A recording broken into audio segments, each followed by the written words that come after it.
ladies, we got a contract extension for Leon Draisaitl of the Edmonton Oilers. We have an Elks victory on Labor Day. My goodness, what a day. How you been, everybody? Good to see you. Along with Dave Mill, I'm Reid Wilkins. Edmonton Sports Talk, your clear choice for Edmonton sports. Now live and local from 6 a.m. to 6 p.m. We'll be with you until 6 p.m. And, of course, the headline today, Leon Draisaitl signing that extension with the Edmonton Oilers. It is 8 years. It is $112 million.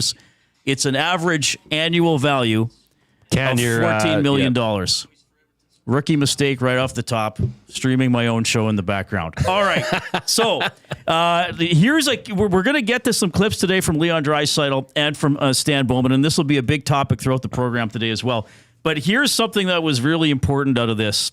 And I wrote down this quote as I was watching the Zoom call earlier today. Leon Draisaitl saying, I had a hard time picturing myself in a different jersey.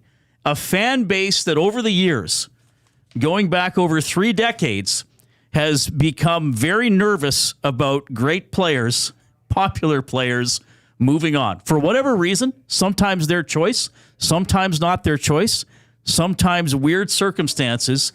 And I really noticed that this summer, even as I wasn't on air or hosting a show.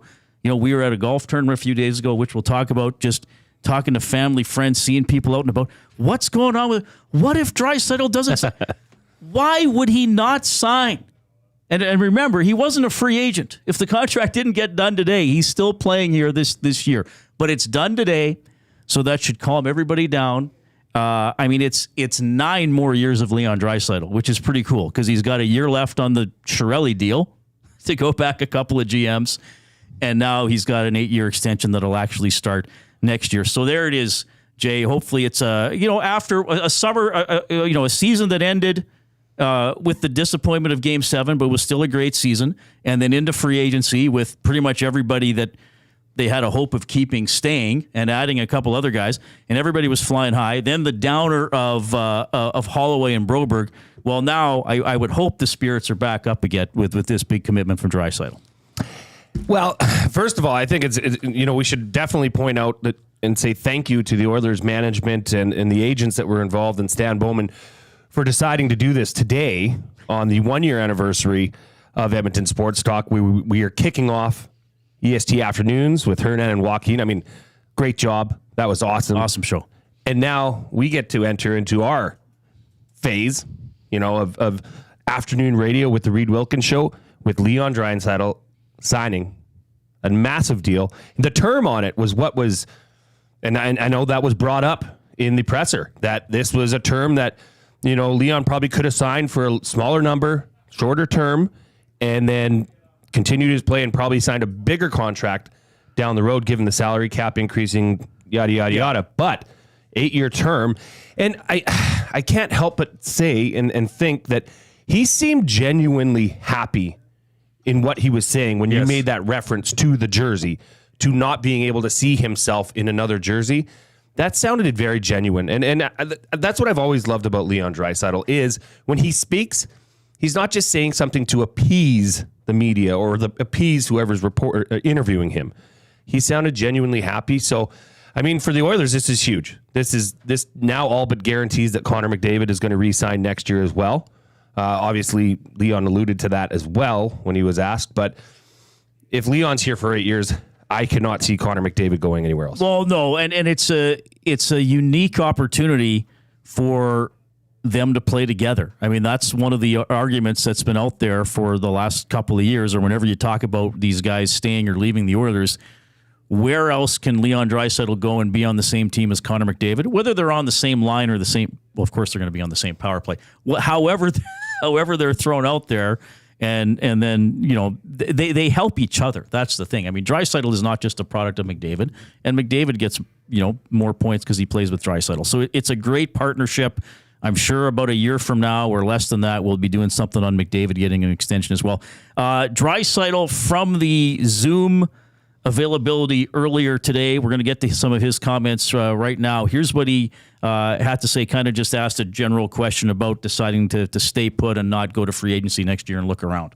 I think that just evolved over time. I think when you, as a young kid, as an 18-year-old kid, you start to really love, being with a team, and especially the team that drafted you. You develop, a love for that team. And, for me, it was always the Oilers, and obviously we haven't gotten the job done yet, which makes it, to me, even more special, right? Like we're going to do this together. We're all pulling on the same rope here. And I'm just, again, excited to be a part of it, and excited to keep, chipping away at the ultimate goal. And, we all know what that is. And just over the years, what we've built with our group, how tight we are with our group, all the new guys that are continuously coming in, they all say the same things about our group, about our city. They love playing in Edmonton. And I think we've created that over the last couple of years, and that's very special, and looking to continue that. All right. There's a lot there. Obviously, it's a lot of positivity. I found it interesting, and you sort of alluded to this, that it was, Leon can be, and I've been there in dressing rooms with him. He, some days, and I don't mind this from Leon, because I know as a media member, you got to ask a good question to engage. That's your job. Right. And then, he will not always give you a great answer if he doesn't think you've put enough work into your question, which I'm fine with. But today, you're right. He was upbeat. He was positive. And I liked how he kind of was open about that and said, look, you're drafted by this team as an 18-year-old. That's the team that gave you a chance to play pro hockey. Whether you're drafted in the top 4, third overall like he was, or whether you're drafted wherever later on, that's still your team. There's only one team that can draft you and give you your first chance. And he kind of said today, this is where it's happened for me. And don't forget, when he came in, they were still terrible in pretty much every way. They'd been out of the playoffs. I guess he was the last 2 years of the decade of darkness, though he kind of didn't finish that first year. But that then he's on the line with Maroon and McDavid in first year Rogers Place. They get back into the playoffs. So as much as we celebrate in sports that it has free agency and guys can leave and they can chase as many dollars as they can, I thought he was very honest there and a little bit revealing about, yes, dollars are important, and we're going to have a clip from him later, balancing making as much money as he can and being a team guy and maybe leaving some money for depth guys. But he said, why would he go somewhere else? And Edmonton, as you know, Jay, well, these guys don't want to live in Edmonton. Oh, they hate Edmonton. It snows too much in the winter. And I'm always like, settle down. They got one of the best teams in the league. They're traveling half the time. When it does snow, they're probably not doing much of the shoveling. And then they can go live, I think he lives on an island in the Mediterranean or something. He can go live that life when it's not hockey time. For hockey time, he sees the Oilers as truly the best place for him to be. Well, and, he's got 14 million reasons to think that way for the next 8 years. And in looking at the contract, a lot of that was upfront guaranteed money as well, which is interesting how that's interesting. Crossing over. Most of their pay is on Canada Day. Yes. During the season, they don't get as much, so to speak. Yes. Yeah. So, I would be happy as well. But no, I think that stigma is slowly eroding of Edmonton not being a destination. You've got one of the nicest arenas to play in front of your home. You've got a dedicated fan base that cares, right? That knows hockey, that lives and breathes hockey. For the short time that it's the weather it is here, really, that's doesn't matter. These guys are professional athletes for a reason. All they care about is winning. It does not matter what city they live in or what state they live in. They want to win, and they want to win right now. And this signing today is going to go a long way to ensuring that the Oilers will win a Stanley Cup in the next, 2 to 3 years, 3 to 4 years? Well, hopefully as many as possible and however many years they play together. But yeah, Leon was also asked today about the deal, and the way it was phrased to him was, okay, sometimes players in any sport sign these big deals, and then maybe they feel some pressure or they got to put even more expectations on themselves than they had before. Here's how Draisaitl answered that.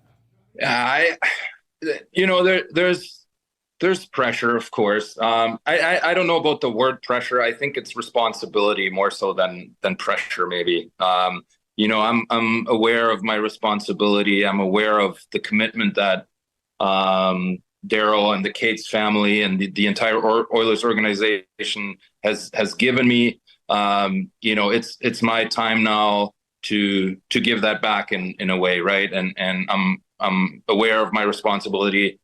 Is it pressure in certain moments? There is pressure, but I'm going to get paid a lot of money to be able to handle those moments. All right. Here's the thing, and I think people who are watching and listening today will know this, but I think it bears talking about. As he said, it's not pressure, it's not responsibility. The men and women at the highest levels of any sport, they want to be the alpha. 100%. I mean, I don't think in any corner of Leon's mind is he thinking, "Oh my God, am I going to live up to this contract?" I don't think they're so confident, and plus he's performed. I mean, he has 50-goal seasons. He wasn't supposed to do that. He's been to a Stanley Cup final. He's been to a conference final. They've won multiple playoff rounds over the last 4 or 5 years. In no way is he going to shirk from any perceived weight of this contract. I mean, he is a bring it on type of personality. Look at everything he's done in his career. Look at how he plays with the attitude that he can play with. So I thought it was when he was being asked the question, I honestly was a little bit like, okay, this is the one he might brush off. But I like how he put it because he gave us a little bit of insight. And to me, this, if any player, well, I'm sure you can say McDavid, but Draisaitl has that total personality for this. Yeah, pay me. I'll go do it. I'll learn every penny of it. But he's got a track record to prove it. In big games, in big playoff moments, Leon Draisaitl has answered the bell. He is an alpha. And at that level, for 8 years for $14 million per year, that is an alpha. And that's who you want to pay that $14 million to. Now, there was some talks and, was there a hometown discount that was, possibly coming and looming? I had always had the thought that why would Leon Draisaitl take a hometown discount? And I think it was on the morning show that I forget who mentioned it, or no, it was on the Lock Shop, and Huss actually mentioned the other players that are now coming to be on the team with Leon and Connor. Well, those guys can suck it up just because, hey, we know we're on a wagon here that's hitched and we're going the right way. This is a Stanley Cup contender for the foreseeable future. So those are the folks that are going to have to take those hometown discounts, not your all-stars, not your alphas, the guys that can live up to the pressure like Leon Draisaitl and Connor McDavid. And as we go along today, we'll talk about what this means for the cap in future years. I think it's fair to have some concerns. I think it's fair to look at the farm system and now not having any of your own first-round draft picks for 5 or 6 years with Broberg and Holloway gone. All fair. But in terms of signing Leon today, it's a great deal. Stan Bowman, of course, is the general manager of the Edmonton Oilers, and he just sort of got into Draisaitl being a special player, and you got to lock these guys up. Well, I think the simple answer to that question is yes. The more important part of it is, players like Leon are special. Like, it's just there's not many people in the world that can play hockey like he does, and there's no way we could ever replace what Leon brings to the table. So he's a huge part of our team. He has been, and he will continue to be. And for me, it was never a question. Certainly, there's going to be challenges in the future, but that's for us to figure out down the road. I think right now, the most important thing was to make sure, number one, that he wanted to be in Edmonton, and I think that's something we should all focus on as well. He made this decision. I mean, certainly it was my number one priority, but it took a cooperation with Leon wanting to be in Edmonton. And when that was obvious to me after talking to him, and, he just wants to win. I had a chance to, I'm getting to know him better. And the thing that really stuck out to me is he's super competitive, and what drives him is winning. So when I hear those things, we'll figure the other stuff out down the road. But for now, we're just thrilled that he's with us. All right. So there's some of the nuts and bolts of the Draisaitl extension. 8 years, $112 million, $14 million per season. So when it kicks in for next year, he'll be the highest paid player in the National Hockey League. Again, McDavid will have probably an extension coming next summer, and then he'll actually be paid that 2 years from now. Anyway, it's a lot of money, but he's one of the best players in the league, and obviously an important reason why the Edmonton Oilers, as Jay was saying, are a cup contender, and hopefully, I mean, look, so McDavid and Draisaitl will be locked up until they're 36-ish, and I don't think, I mean, I don't think they'll turn 30 or 31 and forget. I mean, Perry's still playing, granted not at the level that he was, but Perry's still playing and pretty good. I mean, Pavelski could have kept playing. Sure. But you don't tell me Pavelski could have got 60 or 70 points again. So I'm just saying players play at a high level past 35 now. That happens all the time. Are you concerned about the term? No, not at all. Not at all. No. Not even an inkling. No. Why are you? Or are you? 8 years is a long time. A lot of things can change. You know, I get it. I get why you want to lock him in. I get why he wanted to lock in here.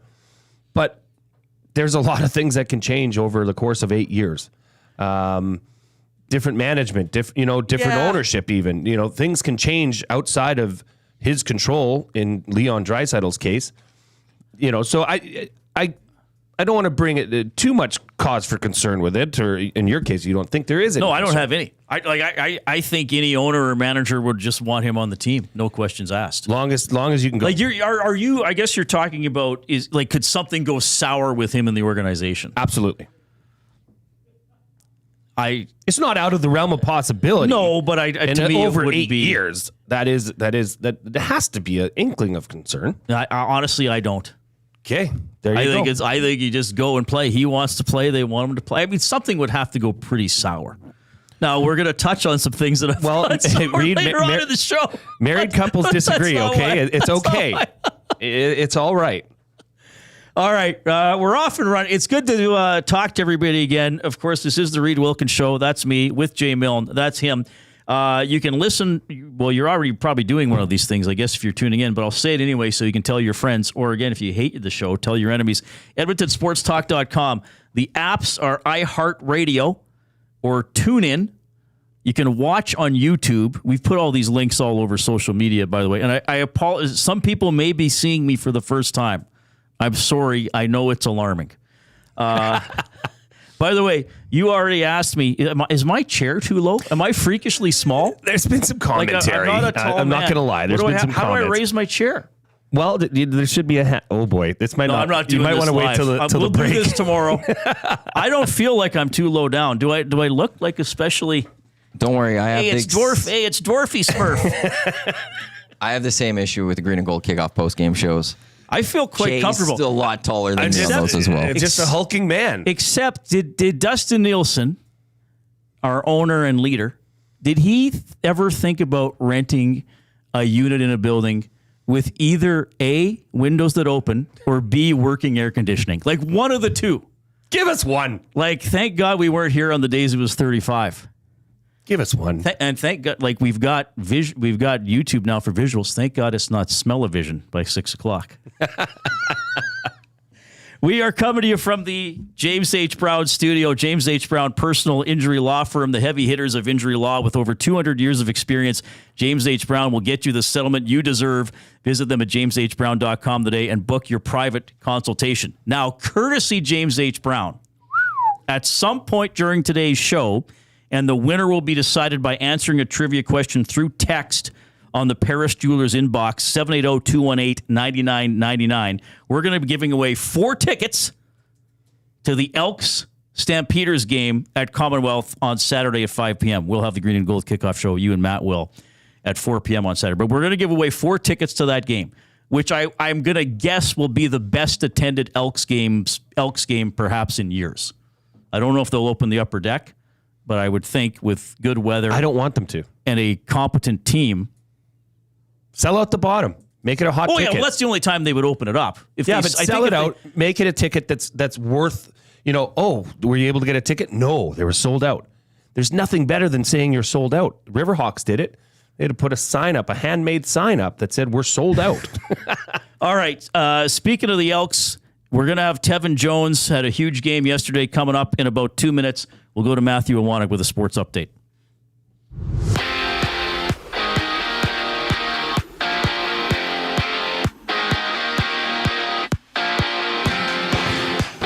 Leon Draisaitl and the Edmonton Oilers have agreed to an 8-year extension worth $14 million a year, which will make Leon the highest-paid player in the National Hockey League. The deal will kick in for the 2025-26 season, includes a full no-move clause, and is front-loaded. 3 Canadians, Corey Connors, Taylor Pendrith, and Mackenzie Hughes, have been named to the international team for the upcoming President's Cup out in Montreal at the end of this month. Mike Weir, he's an international team captain. Ottawa Red Blacks have released their leading rusher, Rock Armstead, and replacing him with former Rough Rider running back Jamal Morrow. And in the majors, the Toronto Blue Jays will open up a 2-game series at home against the Phillies. Chris Bassett heads to the mound for the Toronto Blue Jays. Coming up next here on the Reid Wilkins Show with Jay Milne, it is Edmonton Elks receiver Tevin Jones joining the boys. I'm Matthew Onrait.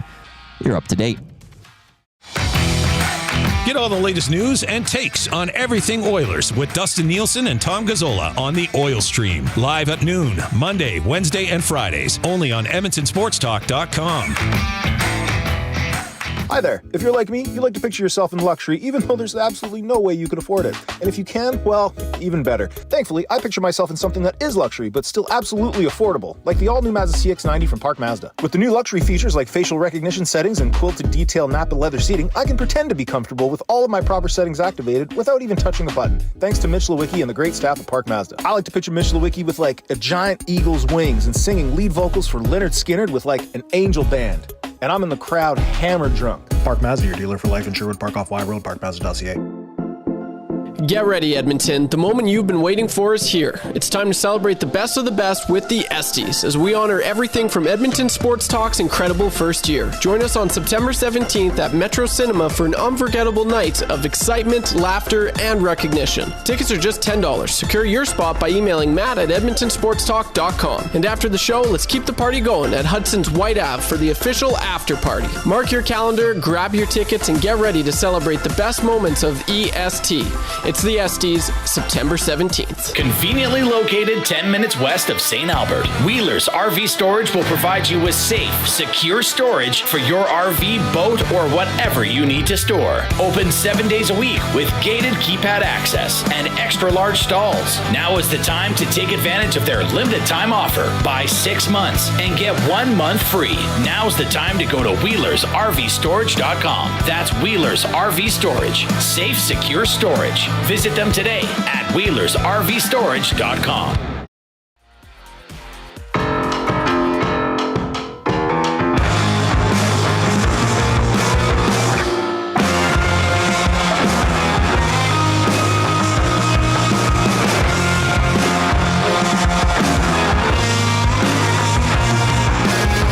Step closer to the hollow, the devil may care. If I showed you around my All right, heart. impressive stat line in the Labor Day Classic for our first ever guest on the Reid Wilkins Show with Jay Milne. From the Edmonton Elks, he had 5 receptions for 208 yards and 2 touchdowns. A bit of a stats oddity for one of those, though, which we're going to get him to talk about. We have Tevin Jones checking in. Tevin, you're on with Reid and Jay. How are you doing? I'm all right. How you doing today? Doing very well. Appreciate you taking the time to check in. All right, I just want to start. Can you just, before we get into some of the specific plays, can you just kind of tell us the atmosphere for that game yesterday in McMahon? What's it like playing in a game like that? I mean, it's a Labor Day game, so, you know, the atmosphere is pretty ecstatic. It was very hot, which is great for football, and I'm used to heat, so I'm just glad to be out there, and I'm just glad things went our way. Tevin, I can't help but dive right into this because it was just such an electric play, such a timely play. But walk us through that play. We all know the play. It was with 11:37 left in the fourth quarter. Gino Lewis catches the ball for the first down, but he gets stripped. Then Johnny on the spot. In comes Tevin Jones, scoops it, and takes it for 81 yards, almost gets to the house. But walk us through that from where you were, how you picked up on that ball so fast, and okay, this is a two-part question. And then you flash the peace sign on the way as soon as you picked it up. And in my opinion, that is okay. I'm gone, boys. This is a home run, touchdown, game over, done. But you did get caught and tackled on the 1 yard line. Walk me through the whole process, Tevin. It was a great play. Yeah. So what happened was I ran my route like I was supposed to do. You know, I got to do my job. Ran the route. I seen Gino catch the ball, and I seen him make a great move. And I'm running to the ball. I'm running to, try to get a block from my receiver. And as I'm running to the block, like to get my block, I see the ball on the ground. So I try to, I pick it up. And as I picked it up, they hit me, which kind of helped me break the tackle. And I took off running, and I seen nothing but grass. And I seen nothing but grass, so I was like, oh, I'm gone. But in my head, I'm like, I'm out of here. So I threw up the peace sign, but in my head, I threw it up. But I threw it up in the game as well. I was like, oh. So I took off running, and the first 30 yards, I was gone. And then after that, I got tired. The CFL is a big field. So I try to run. I see them coming. I try to jump. And I only got to the one, but I'm glad that I got the ball on the side and changed everything over for Edmonton Elks. Oh, what a great play! What a big play that was for the team, and I appreciate your honesty. And yes, it is a giant field, 60 yards wide, 110 yards long. So I get it. You were gassed. You did throw up the peace sign on later in the fourth quarter on a nice 73-yard connection from McLeod Bethel Thompson. At that point, I mean, it felt like the game was in control almost from the start. But after that touchdown on that long play, was that a point where you and the sideline could finally say, okay, guys, I think we have this game in hand?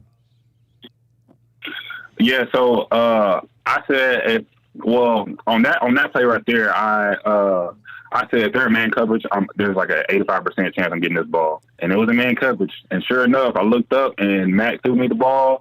And I caught it, and I took off running. And I heard him say on the sideline, if you ever throw the peace sign again, you better score.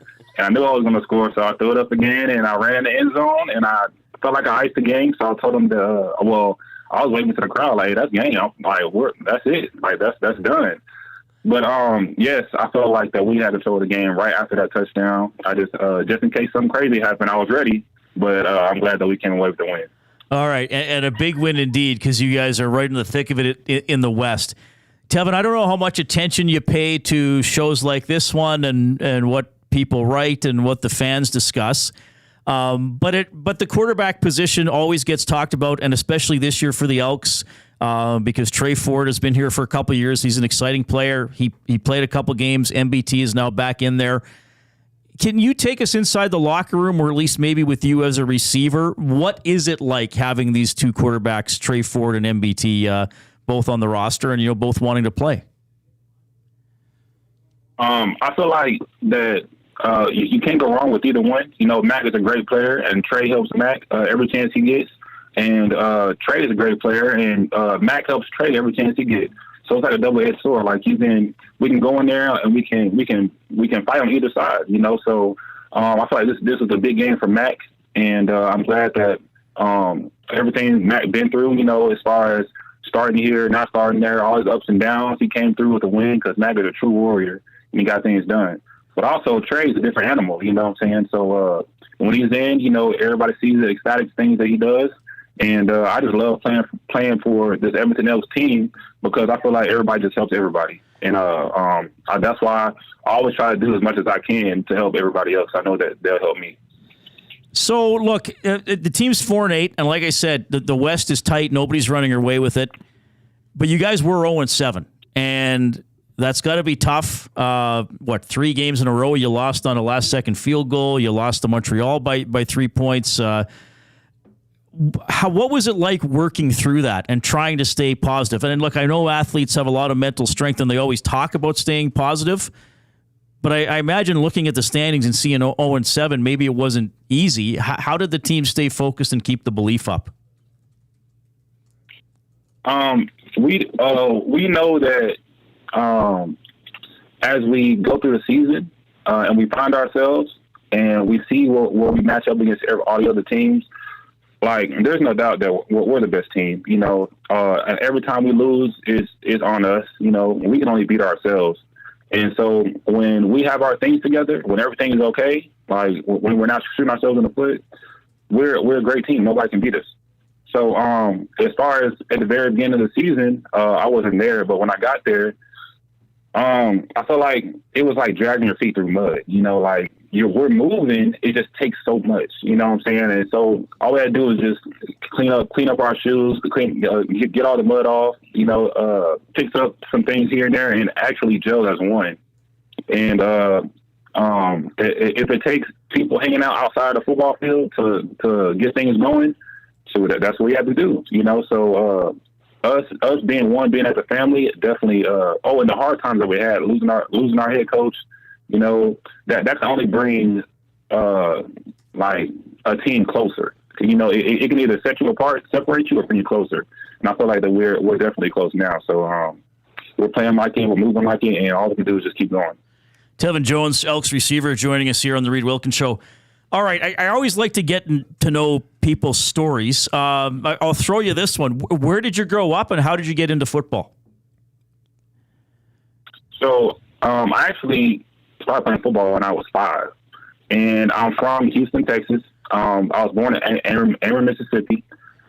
We moved around a lot, and the only thing that stayed the same was basically football. So I kind of just hung on to that.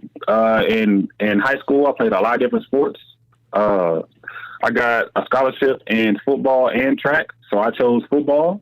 And the head coach that was there at the time to Memphis, he got fired. So I really had to walk on to football. So that'll really tell you how much somebody loves football when they walk on. And I walked on to college and eventually got a scholarship. And from then on, I started playing football for people who didn't make it, you know, who didn't get a scholarship, who didn't play anymore, who are not playing now, who didn't make it to the league, who, you know, just the guys who wanted to do it but didn't do it, you know. So now I just feel like I'm doing it for all the guys who couldn't do it anymore. Tevin, I've seen this a couple times being asked, so I'm going to, as an extension of our listeners, ask this to you on their behalf. And I'd like to know as well, but what kind of fish were you reeling in your celebrations yesterday? It was a big category fish. It was a horse fish.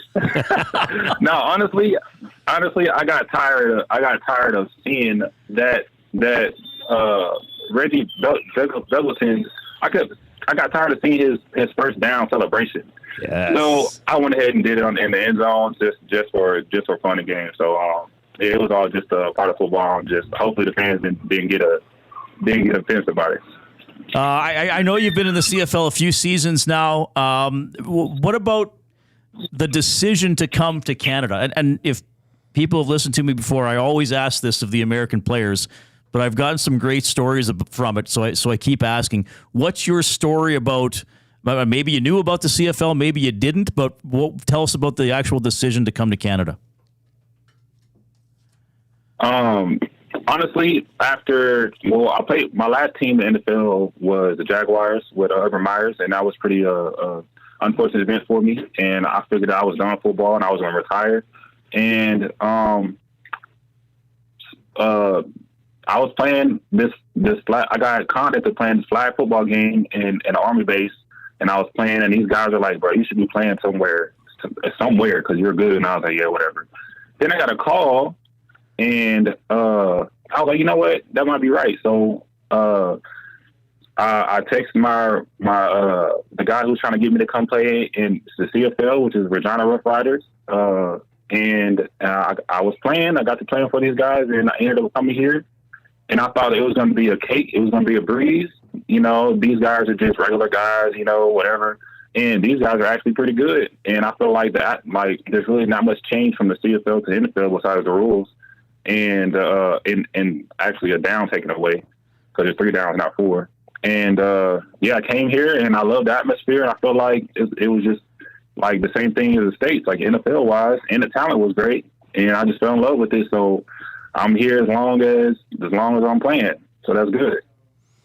Well, and as you know, coming from, you know, Saskatchewan, 2 stints in Saskatchewan, traditionally one of the more populated stadiums in the CFL. But this is now a 4-5 Elks team over the last 5 games. This is a different team that has stolen a victory, not stolen, deserved the victory in Labor Day on Monday, which has not happened that many times in the past several years. I have a feeling that the fans are going to show up and show out at Commonwealth. Tell me what it's going to be like for you and the rest of the players to potentially see one of the largest crowds that they've had this, well, it will be the largest crowd this year, but possibly in the last few. What's it going to be like for those listening that are going to be going to the game or those that are thinking about going to the game? What does that mean to you guys as players? Actually, us being having the wins that we've been having, people are scared to play us because we are a dangerous team. And I know that we're only dangerous because we're good, and we can only be as good as our fans. So if we had our fans in the stands, that'll make us even better, even more dangerous, even more like the atmosphere, even more better than what it already is. So as far as the fans being there, I feel like I'm doing all I can for them. I just hope they'll do all they can for us, and we're gonna need them. So fans, just come on out and bring some water and get ready to yell for us because we'll really appreciate it. All right. Well, you had a lot of people yelling yesterday with those exciting plays, Tevin. Thanks a lot for joining us. All the best on Saturday against the Stamps. All right. Thanks. Thanks for it. Appreciate it. Elks receiver Tevin Jones checking in. So the final stats for yesterday were 5 receptions for 208 yards and 2 touchdowns. Another play a yard short of a touchdown. So the way that actual play with Geno Lewis got broken down, he got credit for about 80 receiving yards, did not get credit for a reception. That's how the CFL records that. Now, it doesn't happen often. It doesn't make total sense that those are receiving yards on a ball he didn't catch. Like, I thought they'd put them, there'd be a special fumble return yardage category, or they'd even be rushing yards. Because here's the thing. This would be a weird play. MBT throws it to Geno. Geno laterals to Jones. That'd be rushing yardage off the lateral, but off the fumble recovery, they just, for whatever reason, added to the receiving yards. It's a funny one, but I don't think that many of the fans really cared. No. You know what I really appreciated was that he admitted that maybe throwing up the peace sign was not in my best interest. Yeah. You got to be careful with the potential for an early celebration. It was super early, but there was nobody there. And sure, you think you've got it, and then you realize you have to run another 70 yards flat out. But that fumble recovery, for people who play any cards and dice sports games, as I've dabbled in the past, that one was straight off the rare play chart. Where you got to do 3 or 4 dice rolls to see what happens. But he gave us a simple explanation. I was running my route. Geno caught the ball. He fumbled. I picked it up and ran. What else is there to say? Well, and obviously we're going to dive a little bit more into this Labor Day game and just how dominant the Double E were. We're going to be having Double E legend Jed Roberts on later to break this down as well. But you know, one thing I'll say before we go to a sports update is that the puck luck, I don't know what the word for it in football would be. Bounces. Bounces, I guess, sure. Seemed to go Edmonton's way yesterday, where earlier in the year there was just no hope. But that play, that could have easily resulted in a touchdown, fumble recovery touchdown for the Stampeders. Lo and behold, Tevin Jones picks it up and he's off to the races. Right? That did not happen for this team earlier in the season and helped lead to their 0-7 start. But there's no question that was something, and we talked about it earlier. You know, to have good luck, you have to play good. Yeah. You have to be in the right situations, and this team is turning it around. This team is a legitimate threat now. No question. Well, he and they always say this, but he said teams are afraid to play us. But I mean, this isn't.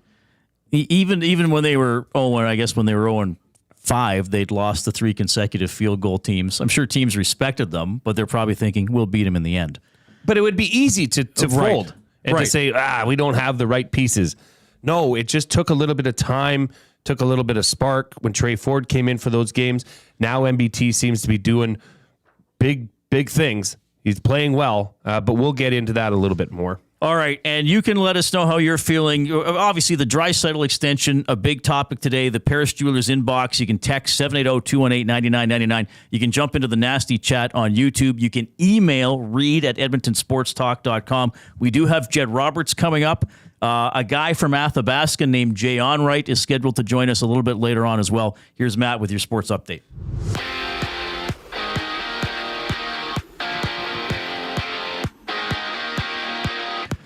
Leon Draisaitl and the Edmonton Oilers have agreed to an 8-year contract extension worth $14 million a season. It'll make Leon the highest paid player in the National Hockey League. The deal will kick in for the 25-26 season, includes a full no-move clause, and is front-loaded. 3 Canadians, Corey Connors, Taylor Pendrith, and Mackenzie Hughes, have been named to the international team for the upcoming President's Cup, which will take place out in Montreal at the end of this month. In the CFL, Ottawa Redblacks have released their leading rusher, Rock Armstead, and have signed former Rough Rider running back Jamal Morrow, while in the National Football League, defensive lineman Cameron Hayward and the Pittsburgh Steelers, they've agreed to a 3-year, $45 million deal. It includes $16 million that is fully guaranteed. And the Toronto Blue Jays open up a 2-game series at home against the Phillies. Chris Bassett will get the ball for the Jays. Coming up next, more of the Reid Wilkins Show with Jay Milne. I'm Matt Owanek. You're up to date. Since 1952, William Huff has been the heartbeat of Edmonton's advertising world. From humble beginnings to a citywide powerhouse, we've been the go-to for print, design, and installation. Partnering with Edmonton's top sports franchises and major events, we've helped shape the city's global reputation. Our secret? Unmatched customer service, decades of expertise, and a passion for excellence we call the William Huff Advantage. For advertising solutions that stand out, choose William Huff. Visit us at williamhuff.com. 2 guys and a goalie. I don't mind analytics. I just don't like when people are like only analytics and only this, and they're like, oh, you can't do that, guy is, and so he's horrible. And I'm like, let's watch the tape, and then let's look at those analytics and say why some of that stuff happened before we make our decisions. Cass is good in the sheets, the Excel spreadsheets. I was going to say, like Cass, what do you think of analytics? By the way, this episode will be called Cassalytics. Hey, I think it's got to be 2 guys and a goalie with Gager, Cassian, and Nielsen. Tuesday and Thursdays at noon, only on Edmonton Sports Talk. Few of us can say that we're over 60 and still hot, but Mr. Mike's Burger can. And to celebrate over 60 years of Mr. Mike's famous burger, you're invited to taste history for only $8.99 at Mike Burger Madness. Savor the original flame-grilled Mike Burger on their signature garlic French loaf for a limited time. Dine-in-only price of just $8.99. Sides extra. It's Mr. Mike's Mike Burger Madness, and you'd be mad to miss it. Offer ends September 30th. Eat locally, enjoy casually. Edmonton Sports Talk delivers a mass audience of key, influential customers to your business, all while you associate your company brand with the biggest names, the hottest sports news, and teams from every league around the globe. It's where fans go to get their sports fix and where our partners find the most loyal consumers. Contact us today and see how our team on Edmonton Sports Talk can score the biggest goals for your business. With various advertising options available, email business@edmontonsportstalk.com or head to our website, edmontonsportstalk.com.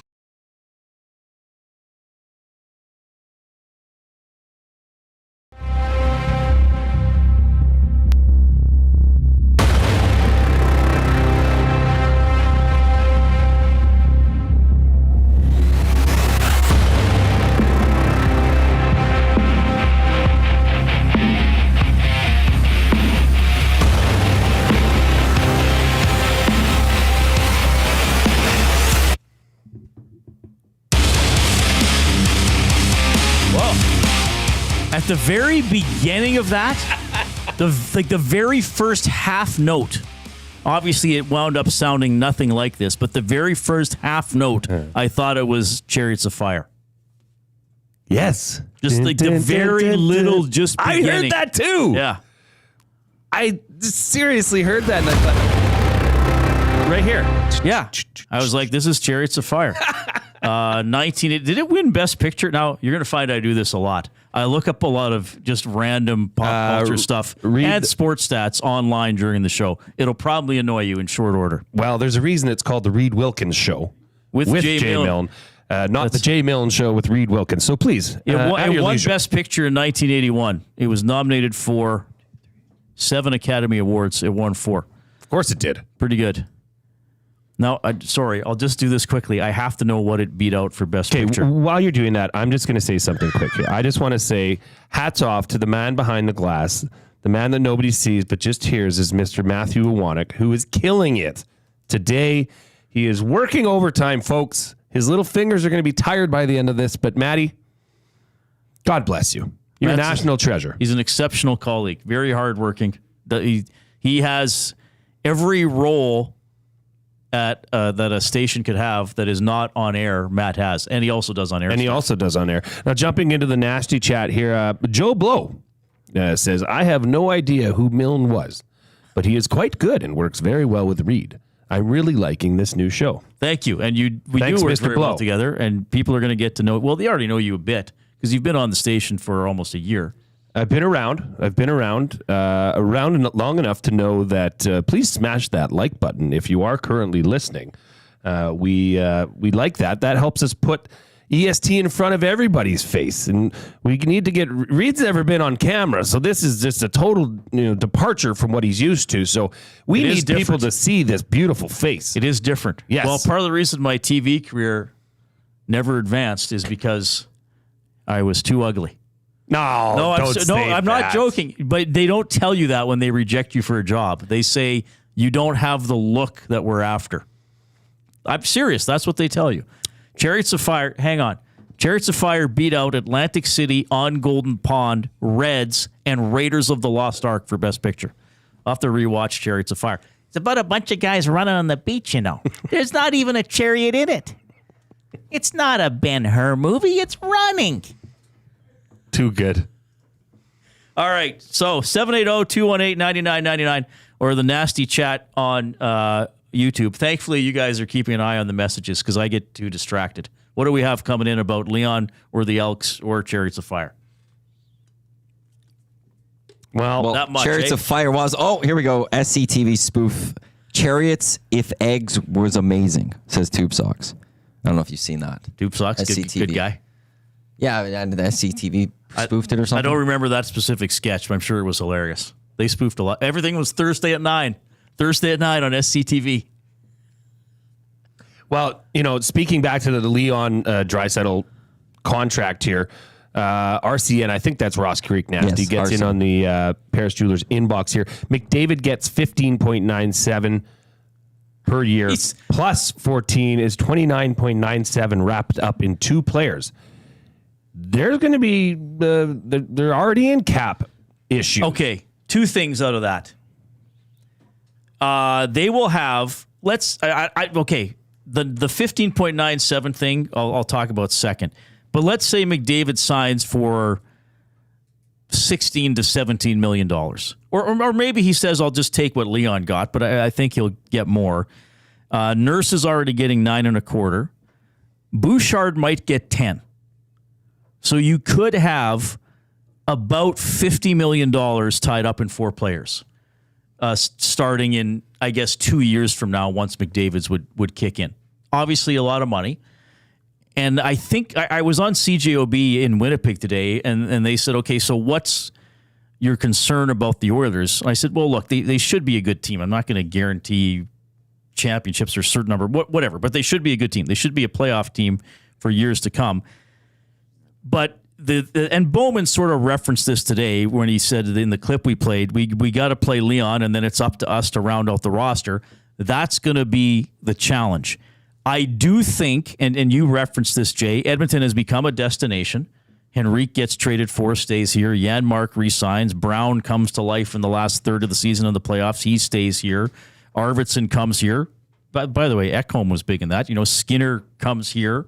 Trying to make the playoffs for the first time. He doesn't have to be a primary scorer here. So I think they can get free agents.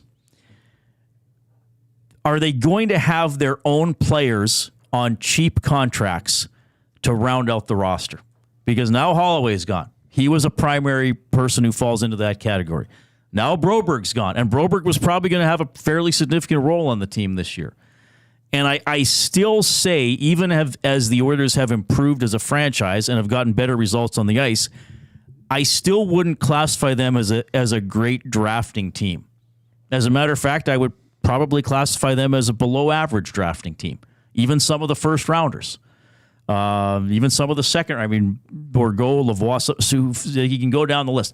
And quite frankly, there might be more concerns at forward on defense just because they seem to at least have some decent sort of guys getting into their mid-20s on the back end or who've played in the AHL for a while who might be able to jump in and play. Who's really coming at forward. And maybe some people will say, oh, Reid, you're forgetting about this guy or you're not giving this guy enough credit. Fair enough.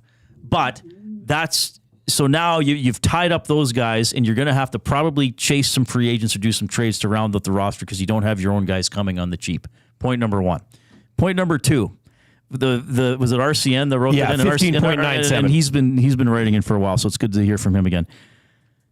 So one of the discussions today was, Gager was talking about it earlier, or I think Cassian was too. Do you give a team a discount? Well, no, you don't. If you're worth something, you try to get it, right? I mean, these guys are employees. At the end of the day, they got to get the most they can from the employer. I know it's money most of us can't understand. And then I think, if some players, like let's say McDavid next year said, you know what?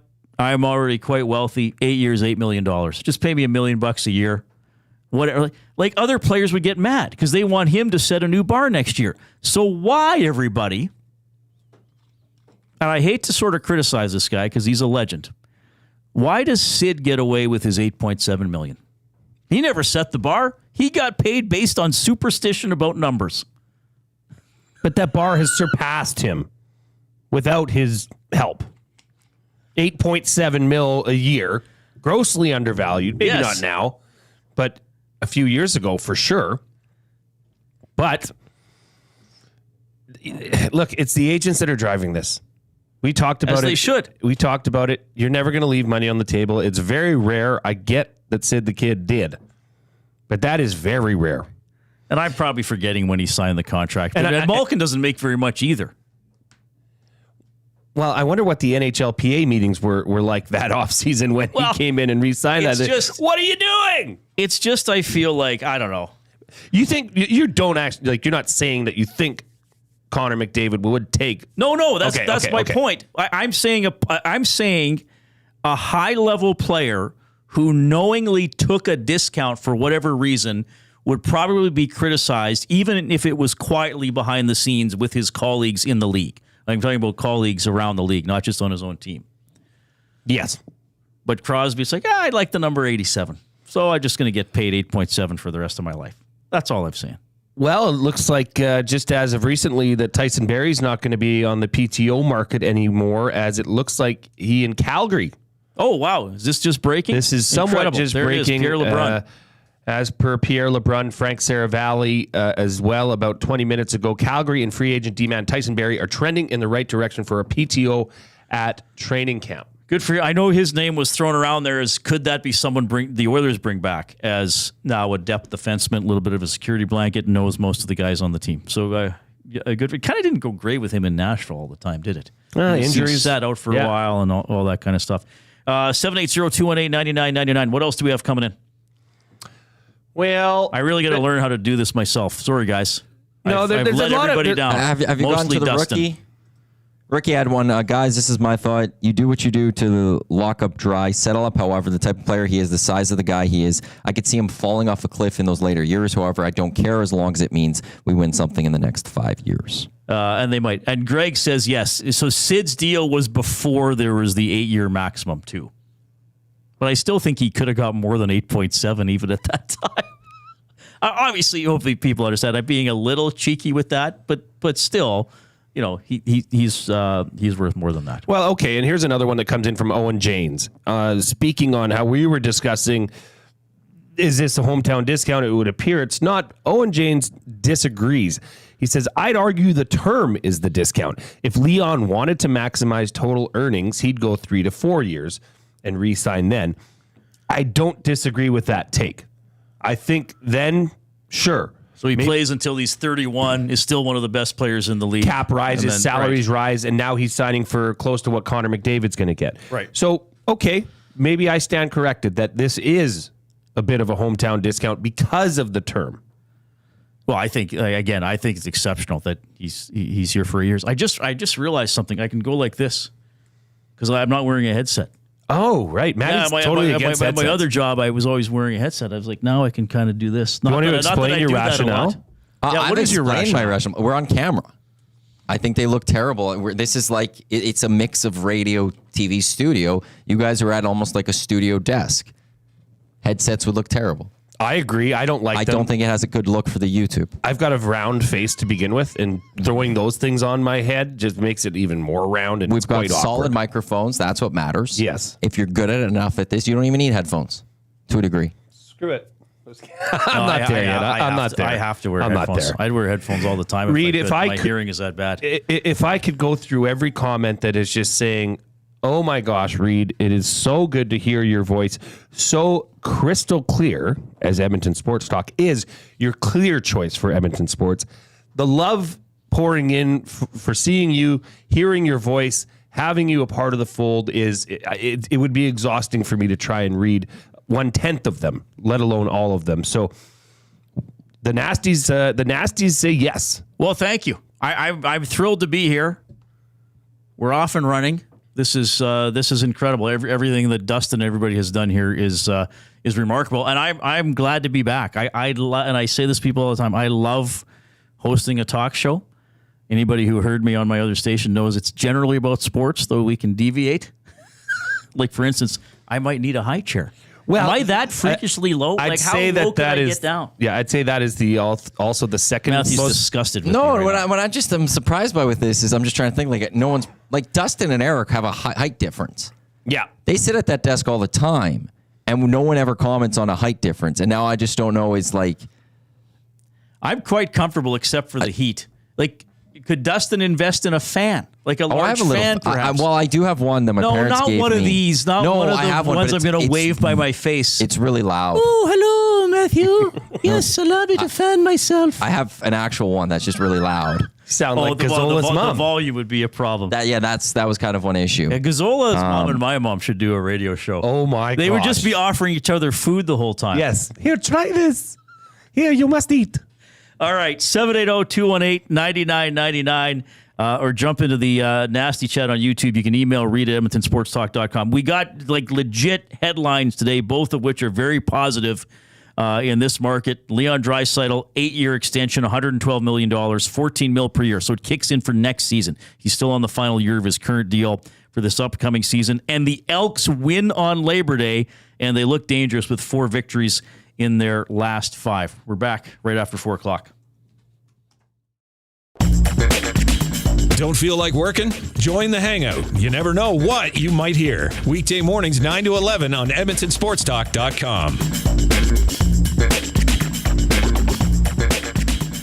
At A&W, you can start the morning off right with a regular coffee and an egger of your choice for just $4.99. Bacon and egger or sausage and egger on a seeded bun or an English muffin? The choice is yours. But we know it'll be tasty either way. And to make matters even more delicious, this offer is available all day. But don't snooze on this deal. An egger and a regular coffee for only $4.99 is a limited time price. Available at participating A&W restaurants in Greater Edmonton. If you've been injured in a car collision, let James H. Brown and Associates, Alberta Injury Lawyers, protect your interests. They'll be there every step of the way to help answer your questions and help you get your life back on track. Trust Alberta's precedent-setting injury lawyers with their unrivaled experience, unrivaled results, and unrivaled commitment. When accidents happen, call James H. Brown and Associates, Alberta Injury Lawyers, 780-428-0088, or go to jameshbrown.com. Your brand deserves more than just a whisper. It deserves a buzz. At Hive Product Marketing, they specialize in promotional products that bring the buzz. From eye-catching giveaways to unforgettable keepsakes, they've got the perfect products to make your brand stand out and get noticed. Visit Hive Product Marketing and let them create the buzz your business deserves. Hive Product Marketing, the official merch partner of EST. Visit them online at thehiveproductmarketing.com.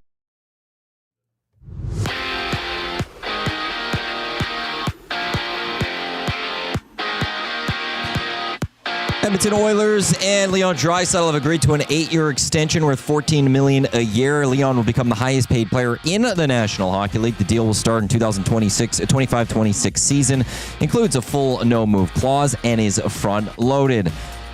According to Puckpedia, it's expecting 33-year-old UFA right-handed defenseman Tyson Barrie will be signing a PTO with the Calgary Flames. In the CFL, Ottawa Redblacks have released their leading rusher, Rock Armstead, and are signing former Rough Rider running back Jamal Morrow. While in the National Football League, defensive lineman Cameron Hayward and the Pittsburgh Steelers, they've agreed to a 3-year, $45 million deal, which includes $16 million in guaranteed money. And the Toronto Blue Jays open up a 2-game series at home against the Phillies. Chris Bassett heads to the mound for the Jays.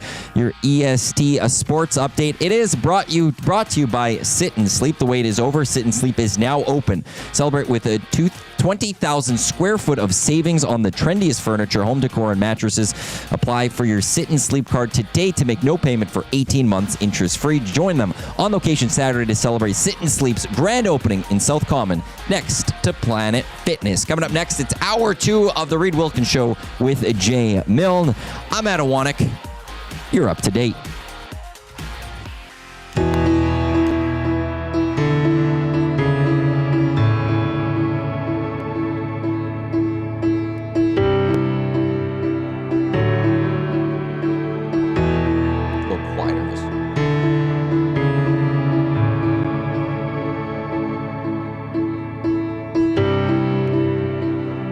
When that first started, again, just the initial note, I thought it was Closing Time by Semisonic, but it's not.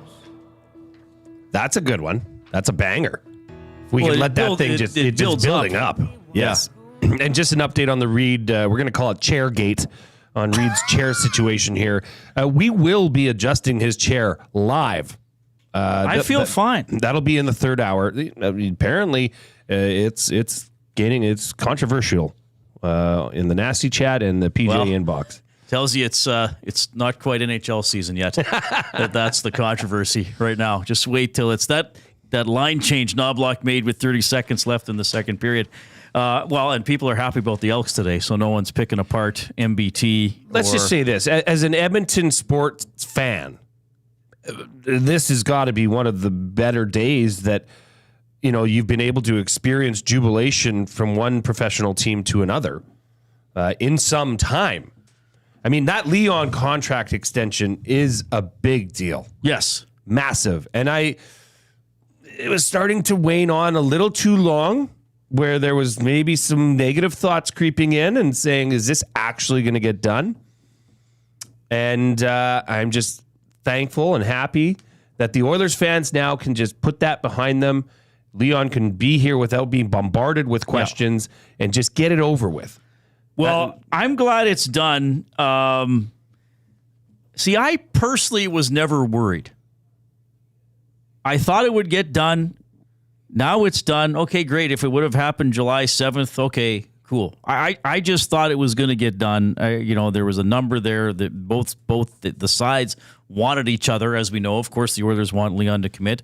Leon didn't want to leave. So I actually, like I said earlier, I personally wasn't worried. But again, I understand why people would be worried, because it is a fan base that has been burned by players leaving, which we're going to die. I have a special segment about this for later on in the show. So we're going to get to that. Also, before 6 o'clock today, of course, we're on 3 to 6 p.m., we will give away 4 tickets to the Elks rematch with the Stamps on Saturday at Commonwealth. That is courtesy James H. Brown, 5 o'clock game. I'm eager. You don't know the question. It's a trivia question. Reid, a little behind the curtains here for our lovely listeners. We don't really talk about a lot of these types of things, and what's coming up is Reid's Top 3 is going to be here, presented by Fuge Sausage. We don't talk about these topics because we want you to be the first people to hear, whether it's good, bad, ugly, discussion, argumentative. It can go any way. So I do not know what this trivia question is, and it's kind of, we're well into hour 2 here, and I'm waiting with bated breath. Yeah, we'll give away the tickets, like I said, before 6. I have brought something with me here. It is the off-topic topic. Lovely. And it's presented by William Huff. Since 1952, William Huff has provided industry-leading advertising solutions for thousands of valued clients. Their unparalleled customer service, combined with decades of industry expertise and a desire to make every job the very best it can be, is what they call the William Huff Advantage. Visit their website, williamhuff.com, or give them a shout at 780-454-4536. All right, so this is you today. It's actually your off-topic topic. Well, no, you have a story which will then lead me to ask a question concerning the off-topic topic. But I'm gonna set you up for this in a great way. You killed a bunch of animals this weekend. Thousands murdered in cold apple cider vinegar and sugar and dish soap. And I feel no remorse. Let it be known. Let it be known very loud and clear. I feel no remorse for the thousands of wasps that we took down at the Milne Ranch over the weekend. I feel good about it. It actually went a little bit. It got a lot of attention on Twitter. So much so, and this hashtag EST Farm Report, obviously. This did gain some traction. So much so that a lovely reporter from the Globe and Mail would like to interview me on the success of my wasp kill. Okay, so can you describe for everybody, because I think this is relevant, because wasps is their public animal enemy number one. Yes. I would say. I mean, obviously you wouldn't want to run into a grizzly bear or an angry elephant, but you don't encounter those on a golf course or on your porch, generally. Where were these wasps? Can you describe the exact contents of the concoction? Absolutely. Let me. Everybody that's been outside, been golfing, been doing outdoor things knows that this is a very heightened wasp summer for some reason. I've heard that, because of wildfires pushed them in. I heard that this is a sign that it's going to be a hard, long winter with the amount and the presence of these wasps. So everybody's been getting bit. And I'm quite sick of it. I got bit at the Damon Bunting golf charity tournament, and my elbow blew up. It was a problem. I got bit twice in one day. My daughter, who we've now discovered might have a slight problem with getting bitten by wasps, she got bit twice yesterday. So my mother-in-law, as the listeners that have listened to me before, you know that my mother-in-law lives with us, and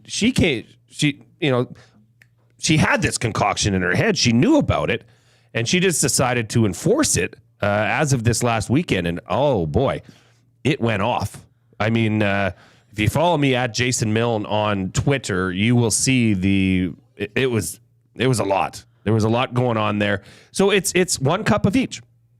So 1 cup of apple cider vinegar. Yes. And 1 cup of sugar. 1 cup of dish soap. And do they just willingly go to their deaths? Yes. And then it's like they're caught in some sort of a stupor. Is it a vortex? I hope it's a vortex. Definitely a dish soap vortex that they were sucked into. And they just accumulate in there until there's no liquid left. It's just full of the remnants of wasps. And then you dump them out and squish them all. Oh, so they're not quite fully deceased. They're in a heavy phase. They're in a heavy fog. And they just, literally thousands. Like, because the picture, it's like a bowl just filling up. They smell something they love, they go get it, and then bang. Yeah, I think they're attracted by the sugar. Well, obviously, they're attracted by the sugar and the vinegar. And then the dish soap acts as the thing that they can't get out of. Oh, okay. Because it coats their wings in the soapy concoction, and they can't get out. So what day did you do this exactly? This was on Saturday. And are there noticeably fewer wasps on your property in the 72 hours since? Yes. Okay. Very noticeable. Then I congratulate you and your family. We did it. We single-handedly, and I had people reaching out saying, hey, what is the exact mix ratio? What is the... Right. And I don't know if this makes a difference, but we used blue dish soap. That's because Sean Bell from Hello Hockey on Saturdays with our dearest Tom Gazzola, he reached out and he said, I did that and it's just not working. So I don't know if the different color soaps or all I know is that it worked for us very well. Okay, so...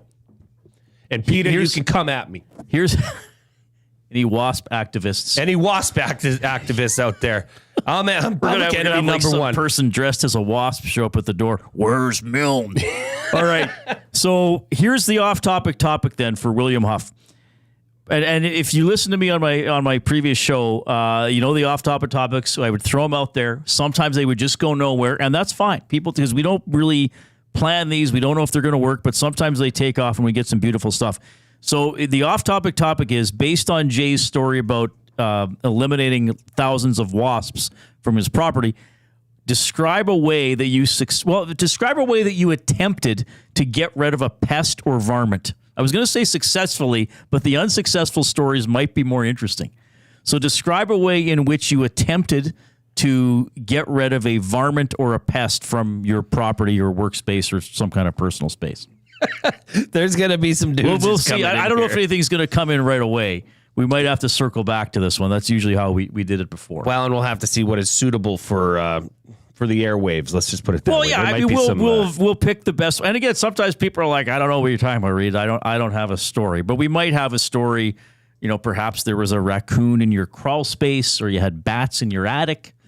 I don't think we have raccoons around here, but I've heard recently, even my cousin out by Vegreville that had a raccoon issue. Yeah, well, because they like the colored eggs. That's why.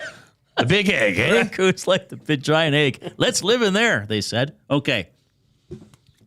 780-218-9999 or jump in the nasty chat on YouTube to participate in the off-topic topic or any of our sports topics today as well. You have the great story from the weekend, though, and you took part in a very unique way in the world's longest baseball game. Yes, I did. I was very happy to be able to volunteer for the world's longest baseball game. I did a couple shifts at umpire.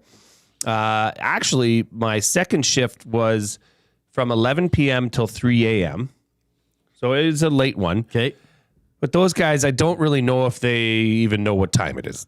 They're just they're like those wasps. They're just in a fog. And they just show up, hit the ball, blah, blah, blah. But so I decided that I wanted to try spice it up for the fellas and ladies that were involved in the game. So I stopped on my way there and got really fancy beef jerky. I'm talking the good stuff. Okay. And then every time somebody would get on base, I would go up to them and say, hey, congrats on getting on base. Would you like you were the first base ump. Yeah. You weren't the home plate ump. I did a little bit of both. Okay. I did a little bit of both. I was behind the home plate for a bit. Confession, I don't know what an infield fly or infield ground rule is. I do now. Actually, Matt from Kissin' Country, the morning show, he was playing in it. And he beaked me. He chirped me pretty good. Because I missed the call. I did. I didn't know what an infield pop-up. Infield fly rule. Right. Right? So it's based off runners on first and second, less than 2 out, and you cannot do that. It's an infield fly. You can't progress, advance in the bases. You're out, even if the ball's not caught. Totally missed it. Didn't even know it was a rule. And Matt from Kissin' Country was like, how can you not call that? And the inning had changed. So he was walking out, and he's like, how can you not call that? That was an infield fly. And I said to him, I'm like, honestly, if I knew what that rule was, I would have called it. I don't have a hot clue what it is. So he just started bursting out into laughter because here you are, you're just volunteering. Like, I don't know. I can call a ball and strike. But when you get into the rules, the deep rules of baseball, well, color me confused. So, that happened. And I was handing out the beef jerky. That went over very well. The beef jerky was a hit. T-Roy actually chimed in on the Paris Jewelers inbox. That is Dustin's former brother-in-law was playing in the world's longest game. So I was hanging out on first base with him, giving him beef jerky. But what an event. What a facility. What a ball diamond that Saker has put together out there on his own property. I mean, this is a real baseball field. It is interesting about these world's longest games. And of course, they've done the world's longest hockey game. I know there was a group in Buffalo that extended it by a few, and then Brent and his crew extended again. But for Guinness to verify these, you have to play the sport properly. By properly, I'm not saying you necessarily have to be good at it, but you can't say we're going to do the world's longest hockey game and we'll play 3-on-3 and we won't call offside. Like, they keep stats. They have to call the rule. Like, they have to have refs. They have to have umpires. So it's very, well, basically formal. I mean, Guinness says you got to play the sport. I mean, you got to try to get on base. You got to try to get out. Like, you can't, I don't know, was I safe or out? Well, they got to do it. So good for you for umping because they need umps. But I feel like I've never participated in a game near of that length, obviously. I actually feel, even though there's a bunch of skating involved, and I know they have shifts, right? They can get little naps, but they're going a lot. I feel like the baseball game would be more tiring than the hockey game, especially if you're trying to pitch. They looked like they were walking over hot coals by the end. What day were they on by the time you went there? It was the second last day. There was, at that point, there was 40 hours left, right? Kind of thing. So they're deep into it, and their quads were all gone. They were just tippy toeing around inside the diamond. It was a sight to see, and kudos to those. They were just shy of their fundraising goal of $300,000, but Brent knows that a lot of this money comes in later and after the fact to push them over their $300,000 goal and buy a specialized piece of equipment for the Cross Cancer Institute. Yeah, well, good for you for doing that. Thank you, Reid. Quickly, I want to get to this too. I want to mention this today, and when we are scheduled to have Chris Morris on the show tomorrow, head coach of the Golden Bears football team. Of our Golden Bears, right, Maddie? Highest expectations ever? I mean, it's been a while. It's been a while. There were a lot of years, when I first started doing Inside Sports, where it was like, can they not go 0-8? You watched the entire game on Friday at UBC. Domination is one word to describe it. And offensively, their offensive line, all returning from last year, which was dominant last year, well, they pushed that team around, especially as the game wore on. The running back combination just wore that team down. And I mean, UBC, by all accounts, is one of the top teams in Canada West. I mean, obviously, Saskatchewan's got to be in that conversation as well. But this Bears team, yes. And probably the last time it was an actual shot at doing some things was back in the early 2000s. I mean, when you were on the team. Yeah, now this team actually is poised and could go on a run that, if you can get out of Canada West, you're almost, but, that's the hardest thing to get through. Yeah. Is get through Canada West. As Chris Morris calls it, Murderer's Row. Don't know what he has to know about that name. See, I feel, and I didn't mean to disparage the teams you were on, but I feel like the expectations for this year's team, yes. and I know you guys had a couple of, how many, you went to 2 Hardy Cups when you played? Yeah. So you're in the final 8. I mean, that's pretty good. But I and nothing against those teams, but I feel like in terms of expectations, I don't know if it's ever been this high. They haven't won the Vanier Cup in 45-ish, 43 years or whatever it's been. And let's face it, a lot of the years were, like I was saying, winless and also ran. So in terms of expectations, I think they're at an all-time high. And they should be, given what they did last year, given that they got to the Hardy Cup game in UBC and just a comedy of mistakes, errors, big plays led to their demise late in that game. That was heartbreaking to watch. But yeah, that team is a winning team. And you're right. Under Chris Morris's leadership and his tutelage, now that's the expectation. And it's deservingly so. Coming in, he's taken 11 years to get to this point. Yep. Can you believe it's been 11 years since he took over that program? This is now the effects of what he's been doing and how he's been changing that program. So very much so looking forward to having Chris on the show tomorrow. All right, 780-218-9999. We're looking for reaction to the Elks appearing to be a decent team, maybe more than decent, to Leon Draisaitl's contract. The positivity, are there concerns, anything like that? Long-term for the Oilers, as I said, what's coming in the farm system. We're going to get to my top 3 as we go along today, which will be the top 3 most painful Oiler departures. But we have Jed Roberts coming up after a sports update with Matt.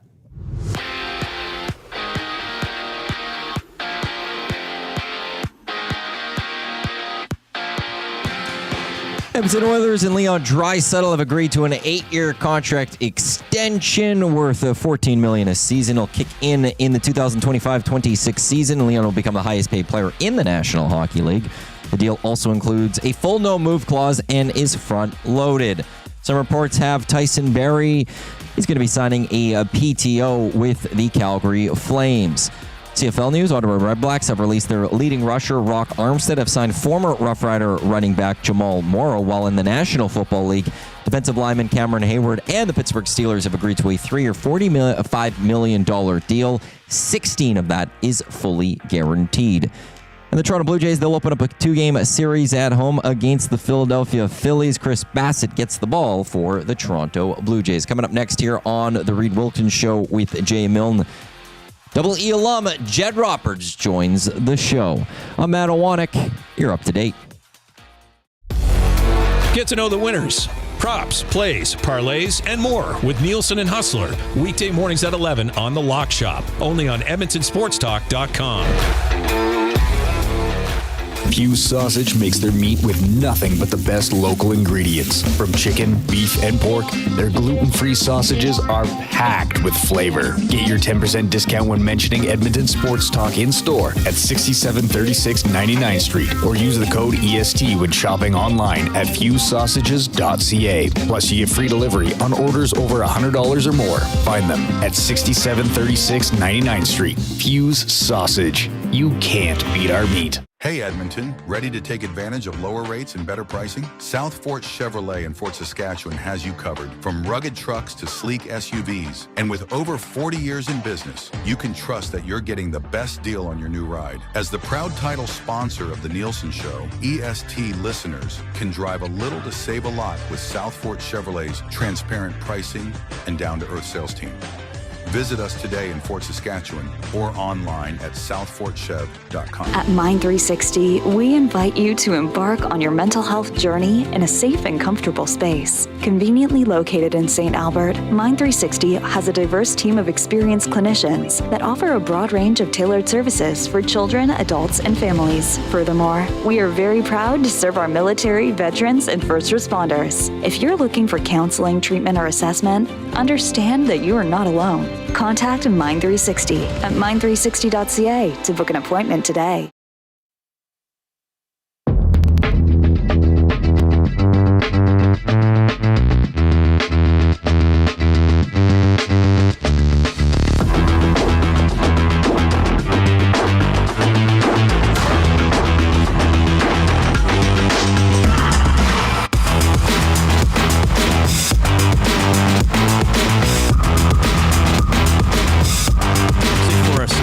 From commercials.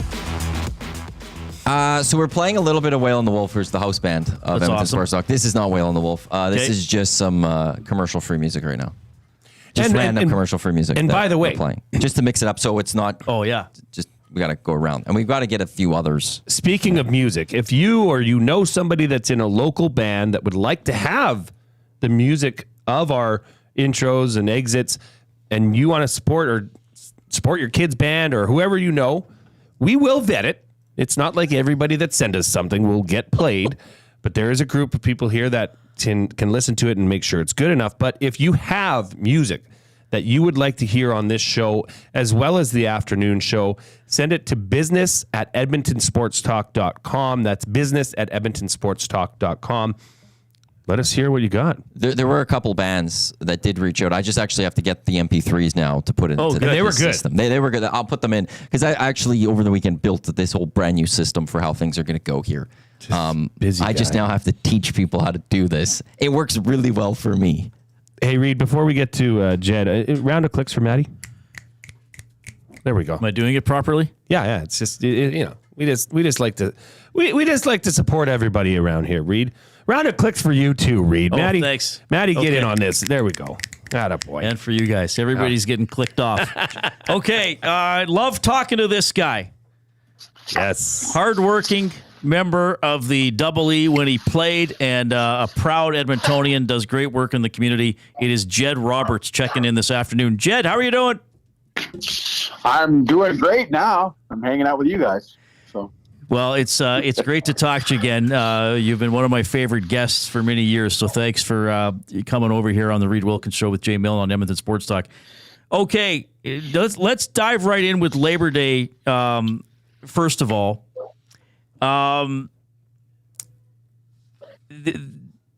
take me back, first of all, the environment that you remember about playing in those games. Was it something you kind of had to block out or keep your emotions under control when you played? Oh yeah, those are easily the most emotional games I ever played in.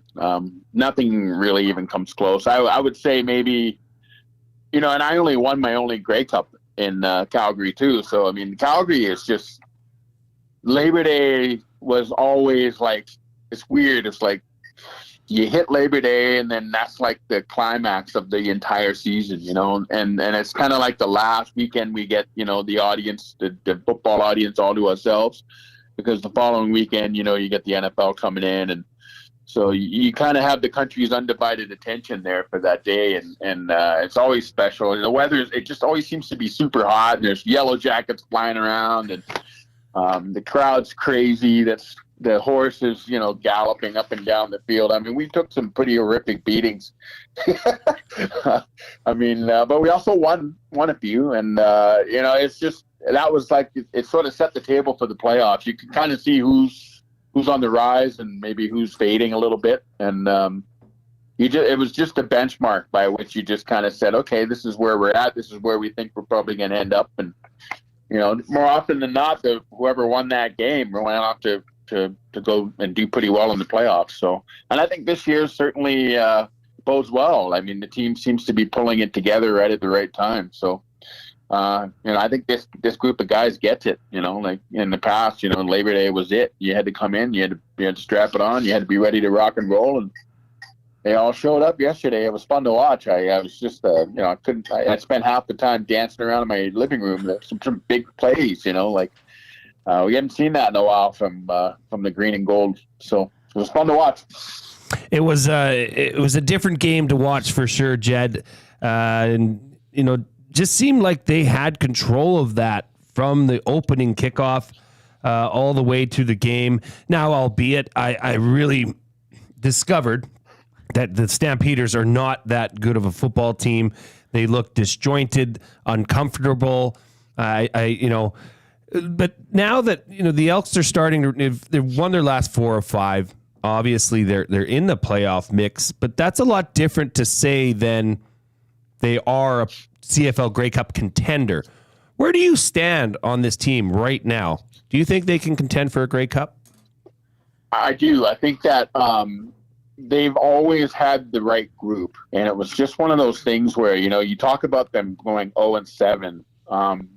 That's kind of weird, right? Like with this group, and I kept telling people, I said they're way better than that. Like they're the guys, and I know.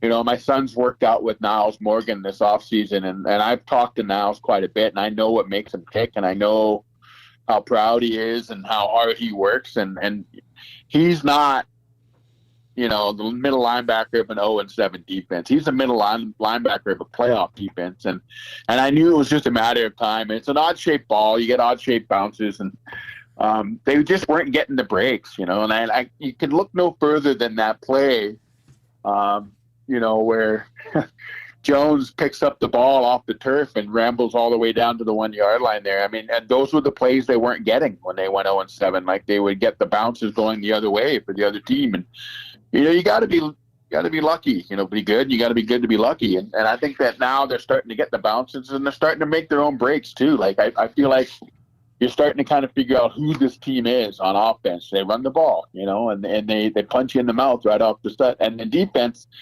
they're turning into a bunch of ball hawks back there, right? And, you got 2 of the leading tacklers in the entire league patrolling their middle front 7 there. So I'd like to see them get a little bit more pressure up front with just their 4-man rush. But, baby steps. I like the fact that they're winning more games than they're losing now. So.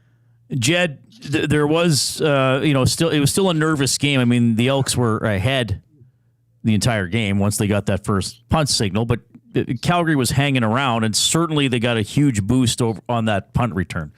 And then, then I think me and a lot of other Elks fans who've been burned a lot so much in recent years were thinking, is this going to be another game that they blow? You were on punt coverage. Did something happen that the Elks did wrong on that play, or is that just a returner who was able to do his job very well? that was just Julian out kicking his coverage. You know, like when you talk about, you know, I have a beautiful wife, and I always tell people, like, oh man, I outkicked my coverage. You know, she's so pretty, and it really is true. Like sometimes the kicker can actually outkick your coverage, and you're just kind of left sort of holding your jockstrap, because you get a good returner like that, and he has the whole field to work with. And this guy, he can return. You know, I remember telling somebody a little while ago about Gizmo, like what made him so good is that he just would make a space for himself, and that's what a good returner does. And if you give him too much room and you give him a two-way go, you know, that's why, like when I was playing, we had Glenn Harper, who would just kind of pin guys down between the hash or their numbers and the sideline. It's a lot easier to cover a guy when you've got him pinned down into the corner there. But if you get a guy like Noel Prefontaine back in the day with Toronto, who would kick it 70 yards in through the air, you know, it makes it really difficult on a coverage team to get down there and make. And I was a big guy. I can't run that fast. I can run fast, but I can't run 70 yards. You know, like. So it puts a little bit of pressure on your lane distribution, and you've got to squeeze and you've got to get down there. But when the ball's that far ahead of you, the returner's got a lot more time to make a determination about where his blocking is. And you know, the guy made a few people miss, and he had the Jets, and he was kind of off to the races. But I really liked the way Edmonton responded. You know, they didn't panic, they didn't tank, and I thought that you know, the litigator back there, the quarterback, MBT, he got aggressive, and he just went right at him. And that's something that we've been kind of missing. You know, we don't have that aggression, you know. And, you know, you got to lead. You can't play like you got to lead. You got to play like you're losing. And that's what they were doing. They were playing like they were losing. And so that's a positive sign coming down the stretch here. And I agree with you know, obviously all of what you said, but in particular, two things there. I also outkicked my coverage with my beautiful wife, April, as you know. And secondly, that MBT chose, it seemed like he played to win yesterday. Whereas, you know, as Maddie Awanek and I talked about several times on the past, you know, the Green and Gold kickoff show, post-game show, he would do just enough to lose. And there was never that, it didn't seem like he could get over the hump. So, yes, I agree. That was a totally different MBT. Now, Jed, I would hate myself if I didn't at least try and get some sort of a story, a juicy story out of you from your tenure as what were the Eskimos. What was one memory that you have from the stadium in McMahon, whether it's quick six, the horse related, or something that happened on the field, or some of your most intense battles with that offensive line of the Stampeders? Take us back in history a bit, and what's something that you can recall? Well, I remember one year, I can't remember which one it was. I think it was 94. 94, yeah. I came through, no, I think it was 93. I came through, and Doug used to do this. Doug Flutie, their great quarterback there that won the Heisman Trophy in the NCAA, he used to do this really weird thing where he'd throw the ball, and then as soon as the ball left his hand, he would turn and run the other way, kind of. It's like he had such excellent body control. I mean, this is one of the greatest athletes I've ever seen, but he had this like self-preservation, this instinct for self-preservation that you could watch film, and it was just unbelievable to watch the way he could contort his body and move away from contact if somebody was coming too close to him. And I just happened to kind of come through, and I didn't really mean to do it, but I stuck my hand out because he turned away, and I caught him on the helmet.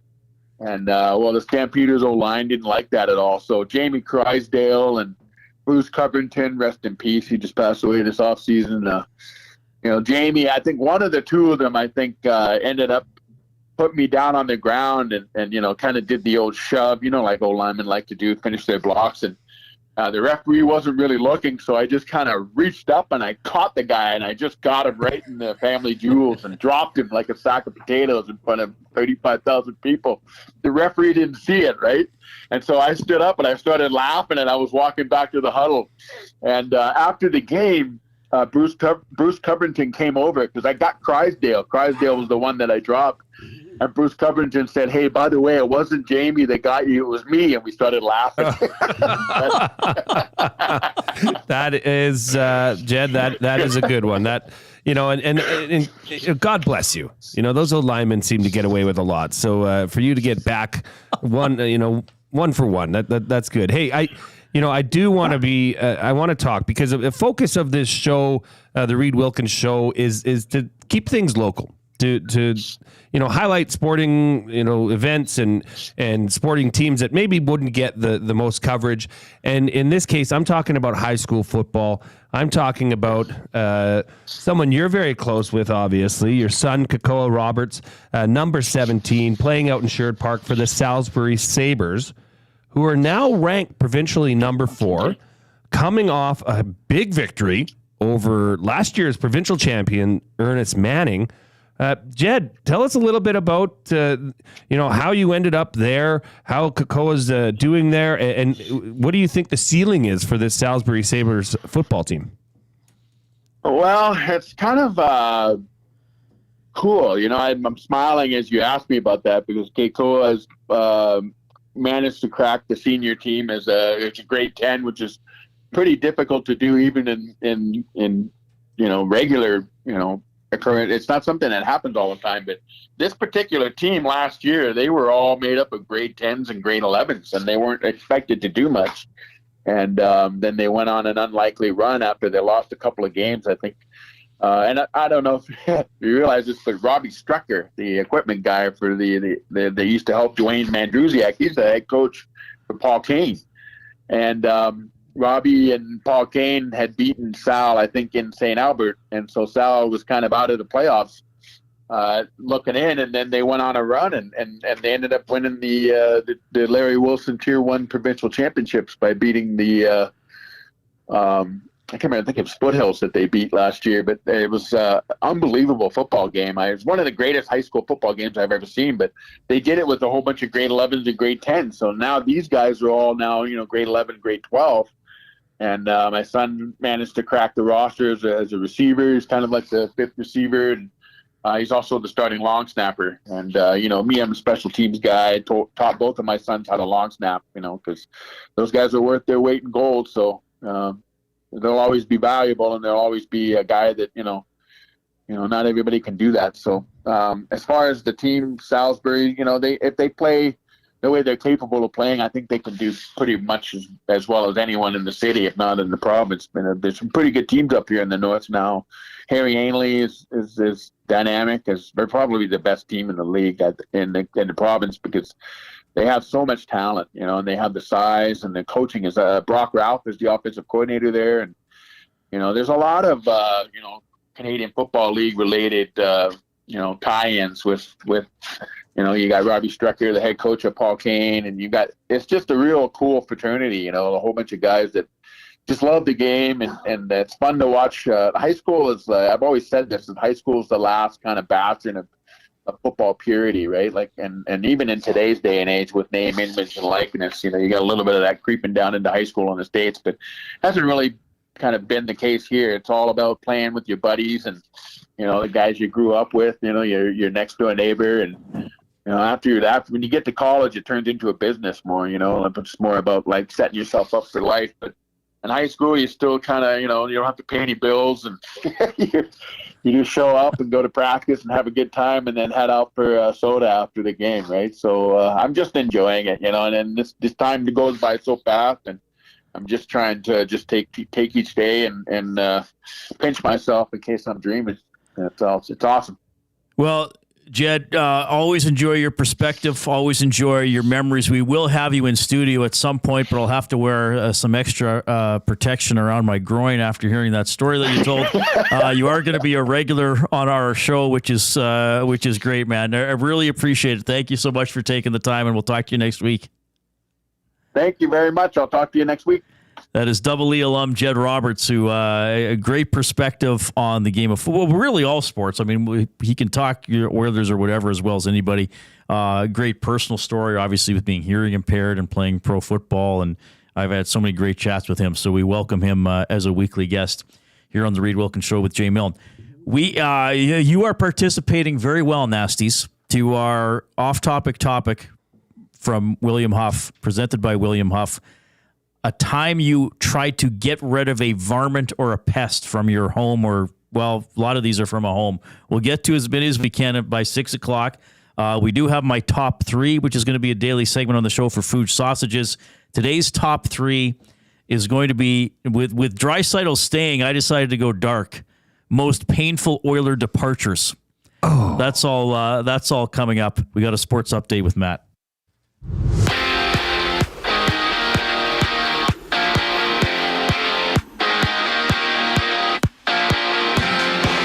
Leon Draisaitl and the Edmonton Oilers have agreed to an 8-year contract extension worth $14 million a season. It makes Leon the highest paid player in the National Hockey League once the deal kicks in. Come 2025-26 season includes a full no-move clause and is front-loaded. Reports have defenseman Tyson Barrie. He'll be going to the Calgary Flames on a PTO. 3 Canadians, Corey Connors, Taylor Pendrith, and Mackenzie Hughes have been named to international team for the upcoming President's Cup out in Montreal at the end of this month. CFL News, Ottawa Redblacks have released their leading rusher, Rock Armstead, while signing former Rough Rider running back Jamal Morrow won the National Football League. The Pittsburgh Steelers and defensive lineman Cameron Hayward, they've agreed to a 3-year deal worth $45 million. 16 of that is guaranteed. And the Toronto Blue Jays open up a 2-game series at home against the Philadelphia Phillies. Chris Bassett heads to the mound for the Blue Jays. Coming up next on the Reid Wilkins Show with Jay Milne, it is Reid's Top 3. I'm Matt Iwanek. You're up to date. Wake up with the Nielsen Show with Dustin Nielsen and Lieutenant Eric. Weekday mornings 6 to 9 on EdmontonSportsTalk.com. You want the heavy hitters on your team, both on and off the ice. If you've been injured in a car accident, call the heavy hitters of injury law. James H. Brown and Associates, Alberta Injury Lawyers. With over 200 years of combined injury law experience, their precedent-setting lawyers are ready to help. Locally owned and proud Edmonton Oiler fans, James H. Brown and Associates wants to support you with their unrivaled experience, unrivaled results, and unrivaled commitment. When accidents happen, head to jameshbrown.com. Get ready, Edmonton. The moment you've been waiting for is here. It's time to celebrate the best of the best with the Estes, as we honor everything from Edmonton Sports Talk's incredible first year. Join us on September 17th at Metro Cinema for an unforgettable night of excitement, laughter, and recognition. Tickets are just $10. Secure your spot by emailing Matt at EdmontonSportsTalk.com. And after the show, let's keep the party going at Hudson's White Ave for the official after party. Mark your calendar, grab your tickets, and get ready to celebrate the best moments of EST. It's the Estes, September 17th. Few of us can say that we're over 60 and still hot, but Mr. Mike's Burger can. And to celebrate over 60 years of Mr. Mike's famous burger, you're invited to taste history for only $8.99 at Mike Burger Madness. Savor the original flame-grilled Mike Burger on their signature garlic French loaf for a limited time. Dine-in only price of just $8.99. Sides extra. It's Mr. Mike's Mike Burger Madness, and you'd be mad to miss it. Offer ends September 30th. Eat locally, enjoy casually. Maybe we just don't belong. I say we set it on fire. Maybe we just don't belong. I say we set it on fire.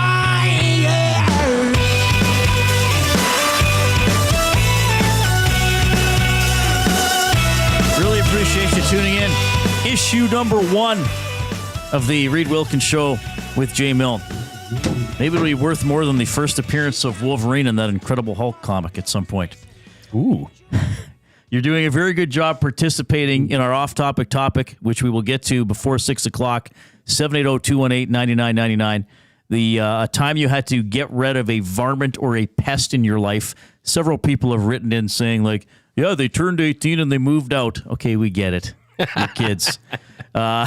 We're actually talking about, Jay had a story about killing wasps. We have some porcupine stories, some squirrel stories. We'll get to as many, because there's some really good ones, but we'll have to get... Snake? There's a snake one. Oh, is there a snake one? I got a snake one lined up, Reid. Okay, we'll get to that as well. The Elks play on Saturday, 5 o'clock at Commonwealth. We're going to give away tickets in the final hour of the show. 4 tickets, courtesy James H. Brown. You'll have to answer a trivia question by texting into the Paris Jewelers inbox. So we'll get to that after 5. Leon Draisaitl, 8-year extension, $112 million. So that kicks in for next season, $14 million per year. Draisaitl was asked today, how do you balance getting what you're worth, but also wanting your team to win? And if there's money left over to bring in other players, that's a good thing too. Yeah, it's a fine line. And I think that's, where negotiations normally, probably get to a standstill, right? And it doesn't go any further. But I think both sides, like I said early on, were very respectful and way this was negotiated and the wants and needs for both sides. And I think you're bang on. We know how you can't win with 2, 3, 4 man rosters. That's just not it's just not possible in this league. This league's too good. So I'm very happy it's done. It's over with. I can focus on playing my game and continuing to get better and play my best hockey, especially when it matters most. We talked about this earlier. It's not the player's job to give a discount or worry about putting the roster together. It's the player's job to get what he thinks he deserves on the market. I do think there are some medium to long-term concerns for the Oilers about having inexpensive internal talent to serve roles on the team. Maybe even that's a factor this year with some of the defensemen that departed, and there's no one. I mean, Broberg was supposed to be a guy who could kind of step in if Desharnais left when Desharnais left. So fair concern, but yeah, I think he answered that question pretty well. But it's not his job to say, "Oh, well, if I only make $10 million, then we sign a better second line winger." I mean, that's for the GM, to work out. He's supposed to get as much as he can, secure a term that he and his agent feel is satisfactory, and I think this is a win-win for both sides. Leon's a liked player in Edmonton. Yeah, the fans like him.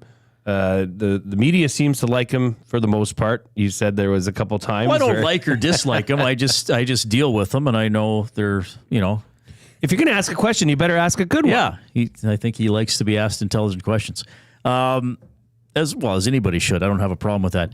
Somebody texted in, probably tongue-in-cheek, could McDavid sign for 8 years and $8 million and get a $100 endorsement with Rexall? No, he couldn't.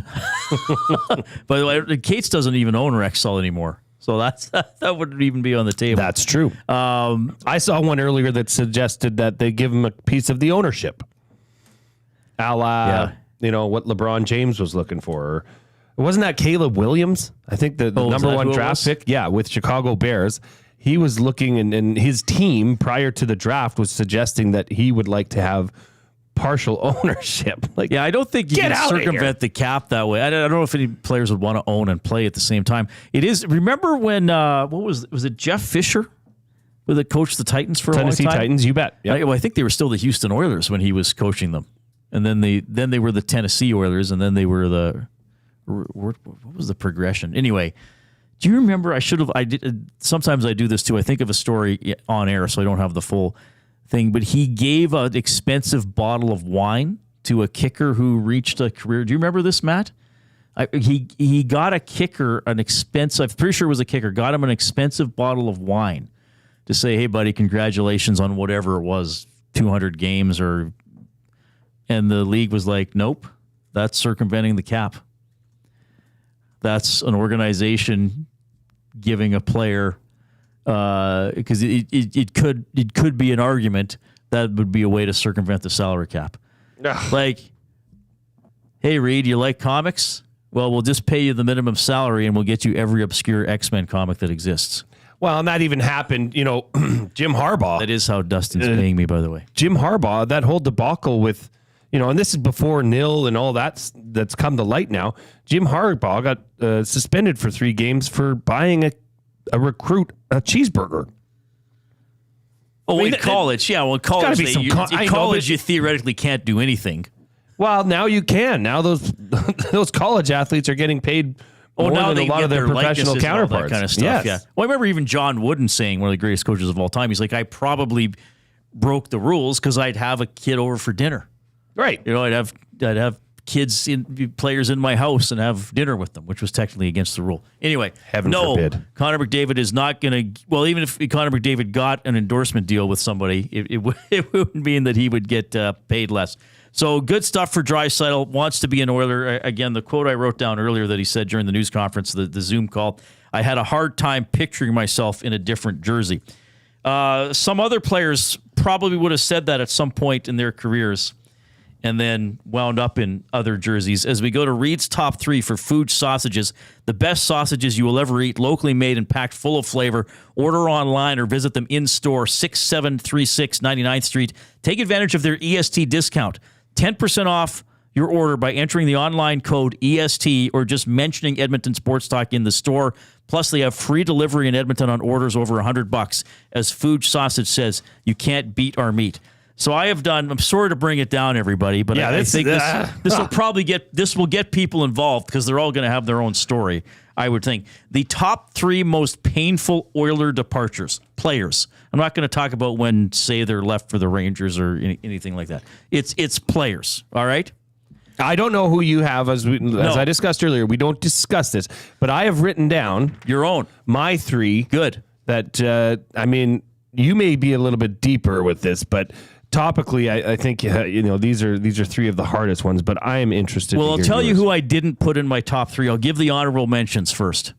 Joaquin Gage, classic. Who I ran my list by him, and I was like, I should mention you. He's like, yeah, there was a parade to get me off the team. I did not include Doug Waite. That was a tough one. Okay. And I did not include Mark Messier. What? And here's why I didn't include Messier. But I'll tie this into my, and when I do my top 3, generally it won't be in any order. It'll just be 3. Okay. But certainly Wayne Gretzky has to be on this list. August 9th, 88. Sold basically to Bruce McDowell and the Los Angeles Kings. I know the Oilers did get players in return, so there was elements of a trade, but really it was a sale because Pocklington needed a bunch of money. But that, even though they won a cup after that, that was sort of the beginning of the end. And in the early 90s, all the Hall of Fame guys left. I mean, by 93 and 94, they were all on either the Kings or the Rangers and almost winning the cup with the Kings and then actually winning it with the Rangers. So as we got into the early 90s, and by the time Messier departed, I sort of feel that fans were almost accepting or understanding that this team's getting dismantled. And then even players who were brought in to maybe replace some of these guys, like Bernie Nichols or Vincent Domfus, they didn't last very long here either. It was just sort of a revolving door of the eventual Hall of Famers were departing for whatever reason, trade, sale. I can't remember if there were any free agents then. So that's why I didn't put Messier on, because he was in that window in the early 90s when a lot of players left, and maybe it wasn't painful in the same way as seeing Gretzky go. Fair enough. I still think this story is not told without the Moose being on this list, because that was different than the Gretzky trade, right? That was a different feel to it. And then Moose, he still went on and transformed what was going on in New York for the Rangers and led them to a Stanley Cup final. That was a tough one. I'm getting a lot of commentary in on this, so I am eager to hear your other 2, and especially who was included in the list as Messier was left off. Yes, so you would have Messier on yours, and perhaps his like if he doesn't win the Stanley Cup with the Rangers, is it as painful? And who else was on that team? Lowe and Mac T were on. Was Anderson there in '94? I think he was. I think he was on the Rangers. He was there at some point. And the Kings wound up with Gretzky, Curry, Huddy. Fewer went through there as well. Anyway. But that's why I didn't include Messier, because I feel like he was in the era when a lot of people were leaving. Ryan Smith, February 27th, 2007, traded to the New York Islanders. The tear-filled news conference at the airport. I was still working in Lloydminster then, so but I certainly remember all that going down. A beloved player. I mean, I was covering the team when he came back. I was covering the team when he played his final game. Remember, he had the 5-minute shift on the 5-minute power play against the Canucks to try to get him his last goal, one last goal in Oilers uniform. And Smith was there through, obviously, some of the late 90s teams that had the plucky underdog wins against Dallas. A good player on those teams, a high draft pick from Alberta, the whole storyline, the look, everybody loving him. And then just how that fell apart, where it was like, it was just this almost not just sense of sadness, but this almost disbelief, even living in Lloyd at the time in oil country, that it was, what, Ryan Smith got traded? Because he was one of those players. Yes, he was popular, and yes, he was very good, but he was almost, well, not almost, in my mind, he was also one of those players that the fan base, it was like he defined the fan base as well. It was like he was one of us, this kid that grew up and loved the Oilers and knew Glenn Sather as a kid and all this kind of stuff, and wasn't a glamorous player. Like, where did he score his goals? By getting cross-checked in front of the net. He got traded? You traded this guy that's one of us? I think that was a pretty painful one. I was too young to fully grasp the Gretzky trade. I remember it, but I didn't really get the emotion of it because I was too young to be a fan at that time. And this one here for Ryan Smith in 2007 at the trade deadline, that cut deep. That was shocking. And even though it was, it was almost a done deal, it was almost surreal because he had this untouchable, kind of perception for Oilers fans and just the grittiness. He described what an Edmontonian was on the ice. He was the blue collar, get in front of the net, smash and bang, knock a tooth out, stitches in the locker room, back on the bench kind of guy. That was surreal for Ryan Smith to be traded. So that is yes. Now this is the great question here. I mean, you've left the Moose off the list, so you have Gretzky, Messier, and Smith. Yes, sir. All right, my third one is Chris Pronger. Okay. And here's why. Here's my context for doing this. The 04-05 season is wiped out by the lockout. And then a salary cap finally comes in. And why were the Oilers always one of the reasons? Why were they lower down in the standings in the late 90s and the early 2000s and a lot of the other Canadian teams? We can't get talent. We need a salary cap. We can't get free agents. They all go to Detroit or Dallas or Philly or the Rangers or whatever. So what happens out of the cap? They acquire Pronger and they acquire Pekka. Remember, there was a barbecue for them to welcome them to Edmonton. So they get those two guys. Regular season was okay. They get Rolison. They rally late. Pronger should have won the Conn Smythe Trophy. No disrespect to Ward, but he should have won. Should have been off a losing team like it was for McDavid this year. I think when the Stanley Cup final ended in 2006, Chris Pronger was the best hockey player on the planet. I think he was playing that well. And then what happens a few days after Game 7? Oh, he wants out. And then all the other story. I'm not going to get into all the rumors and stuff, but, well, he possibly had wanted out since November for whatever reason. So the reason I put this on the list is because it's not because he was a long time or overly beloved Oiler, because he wasn't there that long to get that beloved, but is because he was integral to the success of the team that season, almost winning the Stanley Cup, and because he was the symbol that, damn it, now we can go out and pluck stars from other teams by making a clever trade or signing a free agent. And then it was like, oh, and he's leaving Edmonton after all, just like all the rest of them left. I mean, that's why there's still this fear with, was Draisaitl going to sign? So that's why I put Pronger as one of the three on this list. I guess I wouldn't have included him on mine for the simple fact that he wasn't an Edmonton Oiler for that long. He had not developed that relationship with the fans that the other fellas you'd mentioned, Mark Messier, Ryan Smith, Wayne Gretzky, had. So, and at the same time, it was almost all. Were you shocked when you heard the news that he wanted out after 1 year? Was that surprising? Yes. That's a big time player that just came off one of his best playoff runs in his career. He wanted to get the bag. He wanted to go. He wanted to get out of Edmonton. But money wasn't it for Pronger because he had a contract. And you didn't want to get too deep into it. But because the rumors are insane about it. But just that it's like, what? This guy who just was dominant for a full season and into the playoffs, now he's leaving. Great. Here we go again. But you are right. That playoff run and that how he played during those playoffs was outer worldly. It was something else.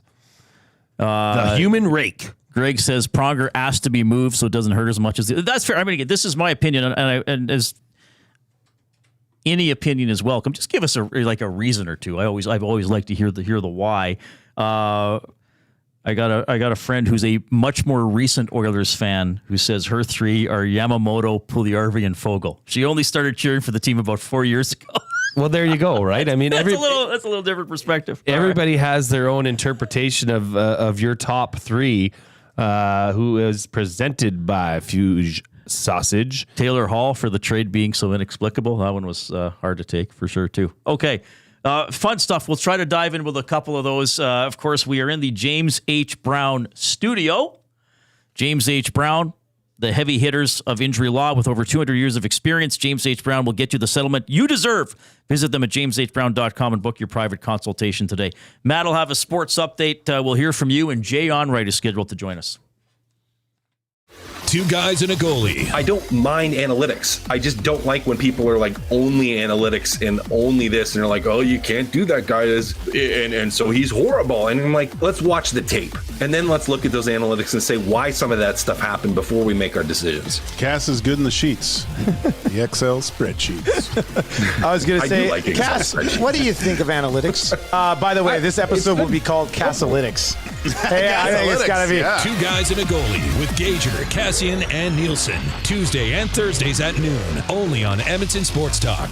Gallo LLP is an Alberta-based accounting firm with expert chartered professional accountants in both our Edmonton and Sherwood Park accounting firms. Our experienced and innovative accountants provide financial advice that saves our clients money. Simply put, we help our clients protect their assets and grow their businesses. At Gallo LLP, they go beyond the numbers to ensure the continued success of your business. Reach out to Preet or John to discuss how they can help your business grow. Visit gallollp.ca today and see how they can help you take your business to the next level.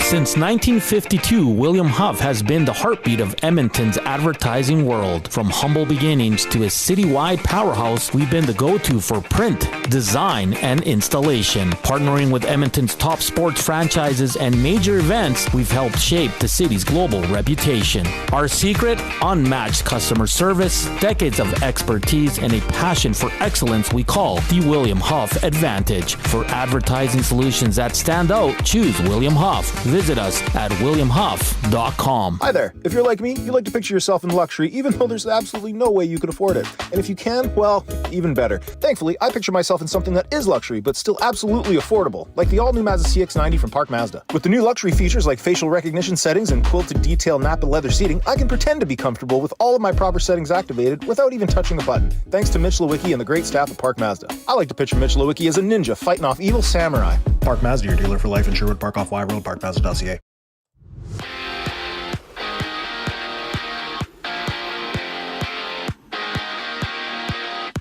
Edmonton Oilers and Leon Draisaitl, they've agreed to an 8-year contract extension worth $14 million a year. Leon will become the highest paid player in the National Hockey League. The deal will kick in 2025-26 season, has a full no-move clause, and is front-loaded. Other NHL news, Tyson Barrie looks like he will be signing a PTO with the Calgary Flames. 3 Canadians, Corey Connors, Taylor Pendrith, and Mackenzie Hughes, they've been named to the international team for the upcoming President's Cup out in Montreal at the end of this month. Ottawa Redblacks, they've released their leading rusher, Rock Armstead, while replacing him with former Rough Rider running back Jamal Morrow. National Football League news, defensive lineman Cameron Hayward and the Pittsburgh Steelers, they agreed to a 3-year, $45 million deal, 16 of which is guaranteed. And coming up in mere minutes, the Toronto Blue Jays will open up a 2-game series at home against the Phillies. Chris Bassett heads to the mound for the Jays. This EST Sports Update, it's brought to you by Wheeler's RV Storage, conveniently located 5 minutes east of St. Albert. Wheeler's RV is your safe and secure place to store your RV, boat, or whatever it is you want to store. Visit them at wheelersrvstorage.com to take advantage of their limited time offer. Buy 6 months, get 1 month free. Go to wheelersrvstorage.com today and get your storage needs taken care of. Coming up next, it's the third and final hour of the Reid Wilkins Show with Jay Milne. I'm Matt Iwanek. You are up to date.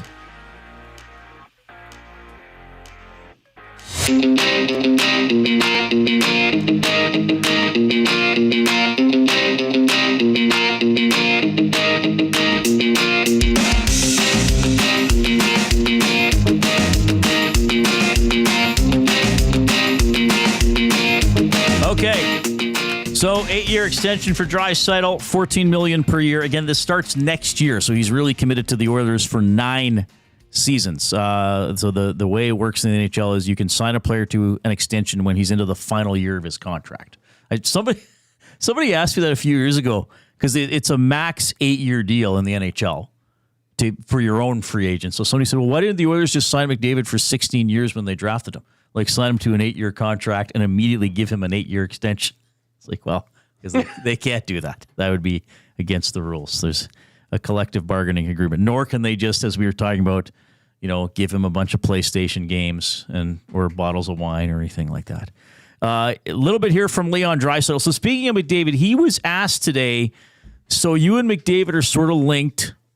You talk, you reference during the season that, of course, you'll discuss futures and contracts and life and hockey with Connor McDavid because he's one of your best friends. So he was said today, like, were you in touch with McDavid in the course of negotiating this deal? Yeah, I mean, that's still the case. Like, Connor's going to do what's best for him, right? Like, that's just the way this works, and it's supposed to work that way. I did what I thought was best for me personally. Do I hope that Connor follows along? I'd be lying that no, but of course I want him to stay on board, and I want all our pieces to stay on board. But at the end of the day, I did what's best for me. Obviously, having talked to him, we've had numerous conversations about it. But yeah, obviously I'd be lying if I said I wouldn't want him to stick around for a long time as well. Well, I think they both will, of course. But yeah, I don't think, as close as they are, as he said, I had to do what was best for me, and he has to do what is best for him. I'm sure they talk about a lot of stuff, but I don't know if it could get that specific where Draisaitl would say, I'm going to sign for exactly this, and then you do this, because the landscape can change. You don't know exactly what the cap is going to be, what percentage of the cap you're going to get. But as the theme of this show is the positivity for Draisaitl getting this deal, and then likely in 10 to 12 months, McDavid getting a long extension as well. That's the beauty of this, is now this box is checked for Oilers fans, and you have to feel a lot more like if this thing drags on or Leon chooses another team, which, we both thought was not really how it was going to go. But let's say that happens. Well, then you're instantly worried about how things are going to progress with Connor David next year. So this is a beautiful gift, is that Leon's wrapped up and Connor's coming right behind him. And that's just how it's going to be. Neither of those teams or neither of those players would want to leave what has been built here. Yeah. Well, and they're the main reasons it's been built. I mean, I think it was Jeff Jackson that said it earlier this, or maybe it was Bowman when he got announced. The hardest thing is finding high-end talent. Now, the Oilers did it through a draft lottery win, and then Draisaitl emerging out of his class of 4 as the best player. And there's nothing wrong with the other 3. They all won the Stanley Cup this year, by the way, with the Panthers, because they all wound up on the Panthers. But if you look at, because, it's interesting for me, obviously, watching and following the Oilers ever since they've been in the NHL, but then going through that decade of darkness and being on with Stoff and then doing my own show. And it was just, what can be blamed? They don't have an analytics person. They don't draft well. The owner's terrible. The arena's terrible, but no, don't build the new arena. And some of those were legitimate concerns. And I heard a lot of stuff where I'm like, what are you thinking like that? But really, they got 2 high-end players. Who's in the Oilers analytics department? Well, I know fans know because they know everything about the team. But they just got better players to build around. Like, let's face it. Well, this is maybe not a topic for today. If they don't win the draft lottery with McDavid, how many more years do they miss the playoffs? I mean, they could be where Buffalo... Is Buffalo up to 13, Matt? I think Buffalo's up to 13. It's close to that. It's a lot. It's more than the Oilers and Panthers both had at 10. Yeah, So they're scratching that number for sure. I mean, yes, you have to have depth and you have to have goaltending and all those other things. But if you don't have these two guys, if you don't have that high-end talent, I mean, and it relates across sports. I mean, we talked about it last week with the quarterback position. It's the same idea. If you don't have a quarterback that's going to lead you in, Pat Mahomes, Josh Allen, who knows about Jordan Love, but he's the highest paid of them all, so he better be good. But that's what you need. You need those alphas. We talked about alphas earlier in the show. Both of those are alphas and scoring machines. Now, Reid, I got to ask you here. Who is your NFL team? Seahawks. Okay. Well, you're not going to like this news then, because another signing happened in the NFL today, and it was one of probably the last big news signings to come out of the 49ers camp as they restructure and re-sign Trent Williams, offensive lineman, Pro Bowl, All-Pro, left tackle for the San Francisco 49ers. $48 million guaranteed. So it's a 3-year, $82.66 million deal. $48 million guaranteed, plus a $25.6 million signing bonus. Not bad. Just for writing your name.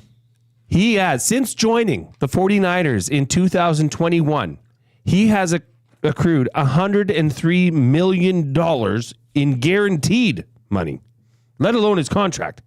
$103 million in guaranteed in the last 5 years. And they can restructure their contracts, which cannot be done in the National Hockey League. They can. He was holding out, so that was the demands to get more upfront money. Right. That's the way these contracts are moving, and even with Leon's money, a lot of that is upfront. That's due. Well, he gets it on the signing bonus. I believe they're paid on Canada Day or whatever the fiscal year starts for the NHL. Yeah, his salary in most of those years is $1 million, but there's a $12 to $15 million signing bonus. So that's what they all want. That is the big Oilers news. I guess they'll be doing some captain skates soon. Training camp is less than 3 weeks away. It can't be a captain skate this year. Why? They played less than 2 months, or just a little over 2 months ago. They'll get out there and do it. They got to get out there. Skate.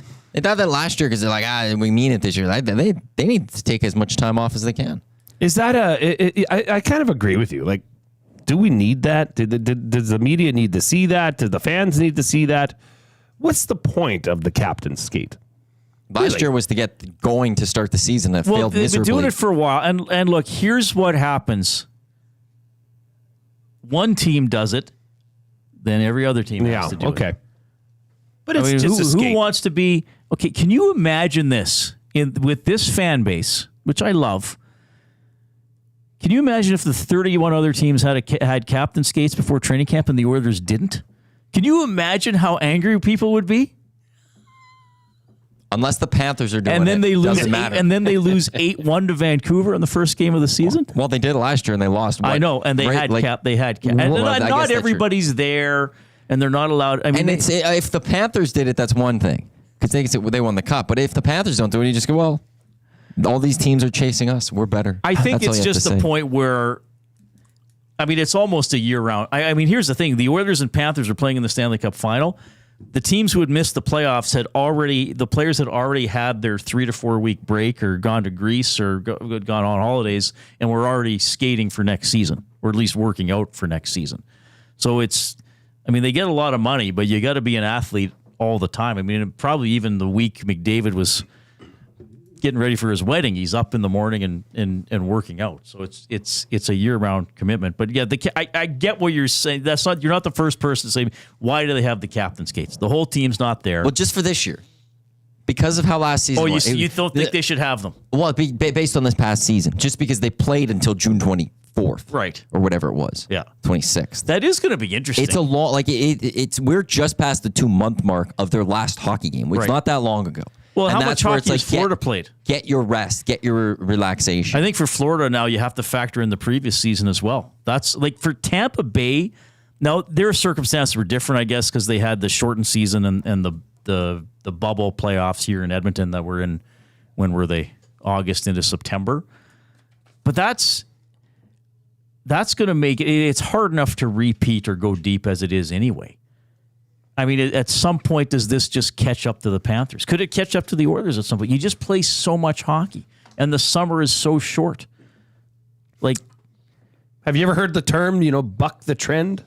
Yes. Maybe they buck the trend and don't do it. And what if they go on to win a Stanley Cup? Just don't do the captain skates. Just say we don't need to skate around with each other. We're going to go for chicken wings and beers. That's what I'm talking about. That's a captain What did you guys do for skate. training? Just ate and drank as much as we wanted. One night out, a night away, a night out. It's okay. Anyway, they will have captain skates. I can guarantee that. I want to get to some of these. Looney Len, true story, living in Southern Ontario. My dad had his favorite walnut tree. Problem was the squirrels will get to the walnuts before they even hit the ground. So one day, home alone, summer vacation, I covered the tree in tinfoil, climbed the tree, wrapped tinfoil around it, threw it around the branches. I then took an extension cord and cut off one end and put live wires on the tinfoil. I waited for a squirrel to get into the tree. Once there's a couple of them, I plugged it in. Needless to say, the squirrels were fine, but this was an old house, and we had to replace every fuse. And the parents weren't happy with Looney Len. I don't think Looney Len got the message there. I think he was a few steps off from success. I had an interesting one come in here earlier from Rusty Shackelford. I moved to a 2-bedroom basement suite after university. One Saturday night while watching Hockey Night in Canada, I had a knock on my back door and looked through the peephole to see 2 police officers. I opened the door and asked if they asked if I had a snake, since one was on the loose in the building and under the stairs by my place. I responded, "No, I don't." Then the police proceeded to ask me to capture the snake for them. After their ask, I say, "Hold on," and I went into my apartment and handed them my hockey stick and said, "Best of luck to you," and shut the door.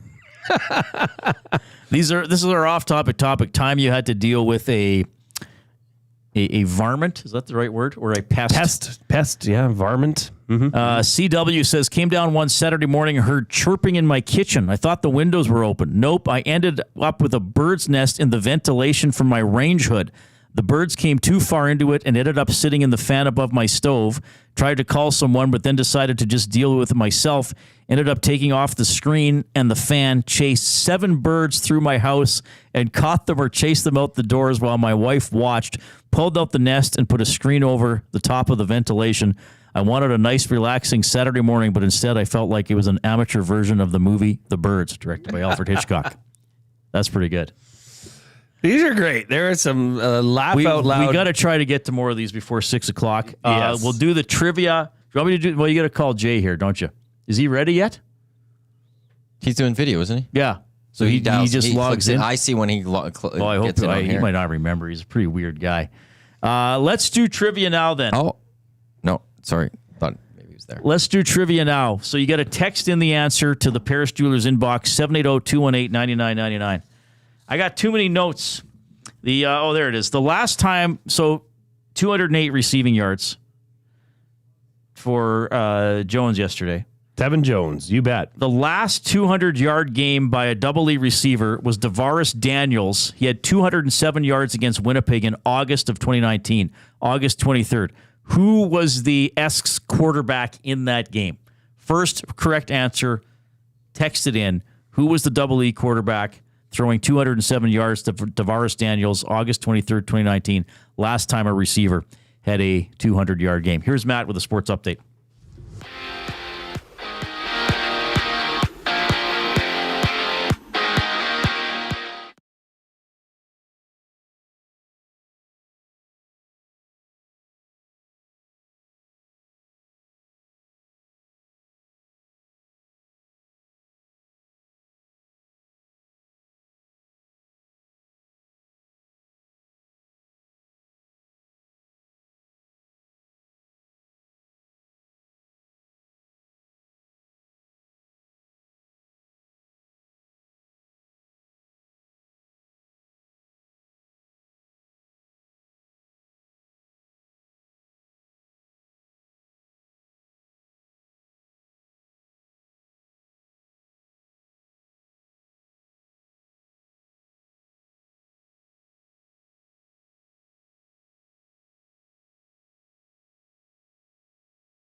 Get all the latest news and takes on everything Oilers with Dustin Nielsen and Tom Gazzola on the Oil Stream. Live at noon, Monday, Wednesday, and Fridays. Only on EdmontonSportsTalk.com. At A&W, you can start the morning off right with a regular coffee and an egger of your choice for just $4.99. Bacon and egger or sausage and egger on a seeded bun or an English muffin? The choice is yours. But we know it'll be tasty either way. And to make matters even more delicious, this offer is available all day. But don't snooze on this deal. An egger and a regular coffee for only $4.99 is a limited time price. Available at participating A&W restaurants in Greater Edmonton. Conveniently located 10 minutes west of St. Albert, Wheeler's RV Storage will provide you with safe, secure storage for your RV, boat, or whatever you need to store. Open 7 days a week with gated keypad access and extra large stalls. Now is the time to take advantage of their limited time offer. Buy 6 months and get 1 month free. Now's the time to go to WheelersRVStorage.com. That's Wheeler's RV Storage. Safe, secure storage. Visit them today at WheelersRVStorage.com. If you've been injured in a car collision, let James H. Brown and Associates, Alberta Injury Lawyers, protect your interests. They'll be there every step of the way to help answer your questions and help you get your life back on track. Trust Alberta's precedent-setting injury lawyers with their unrivaled experience, unrivaled results, and unrivaled commitment. When accidents happen, call James H. Brown and Associates, Alberta Injury Lawyers, 780-428-0088, or go to jameshbrown.com.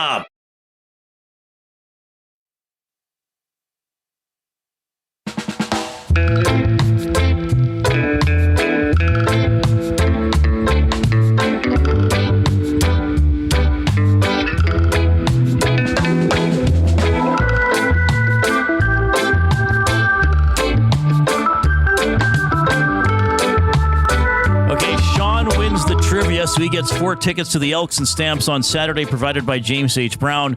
The trivia answer: Trevor Harris was the quarterback the last time a Double E receiver had a 200-yard receiving game. That was DeVaris Daniels, August 23rd, 2019. Reid Wilkins Show with Jay Milne. First edition of the show. When I started hosting Inside Sports on Ched 11 years ago, my first guest on that show was this guy, so I thought I got to have him on my first show here at Edmonton Sports Talk. He is from Athabasca, and maybe you've seen him on your television on TSN. Are we ready to go with him, Matthew? 1 second. Oh, he's going to be mad waiting now. His time is valuable. He is coming for Matthew Iwanek because he had to wait. It's one of the most famous and funny people in the entire country. My good friend Jay Onrait. Hey Jay, how's it going?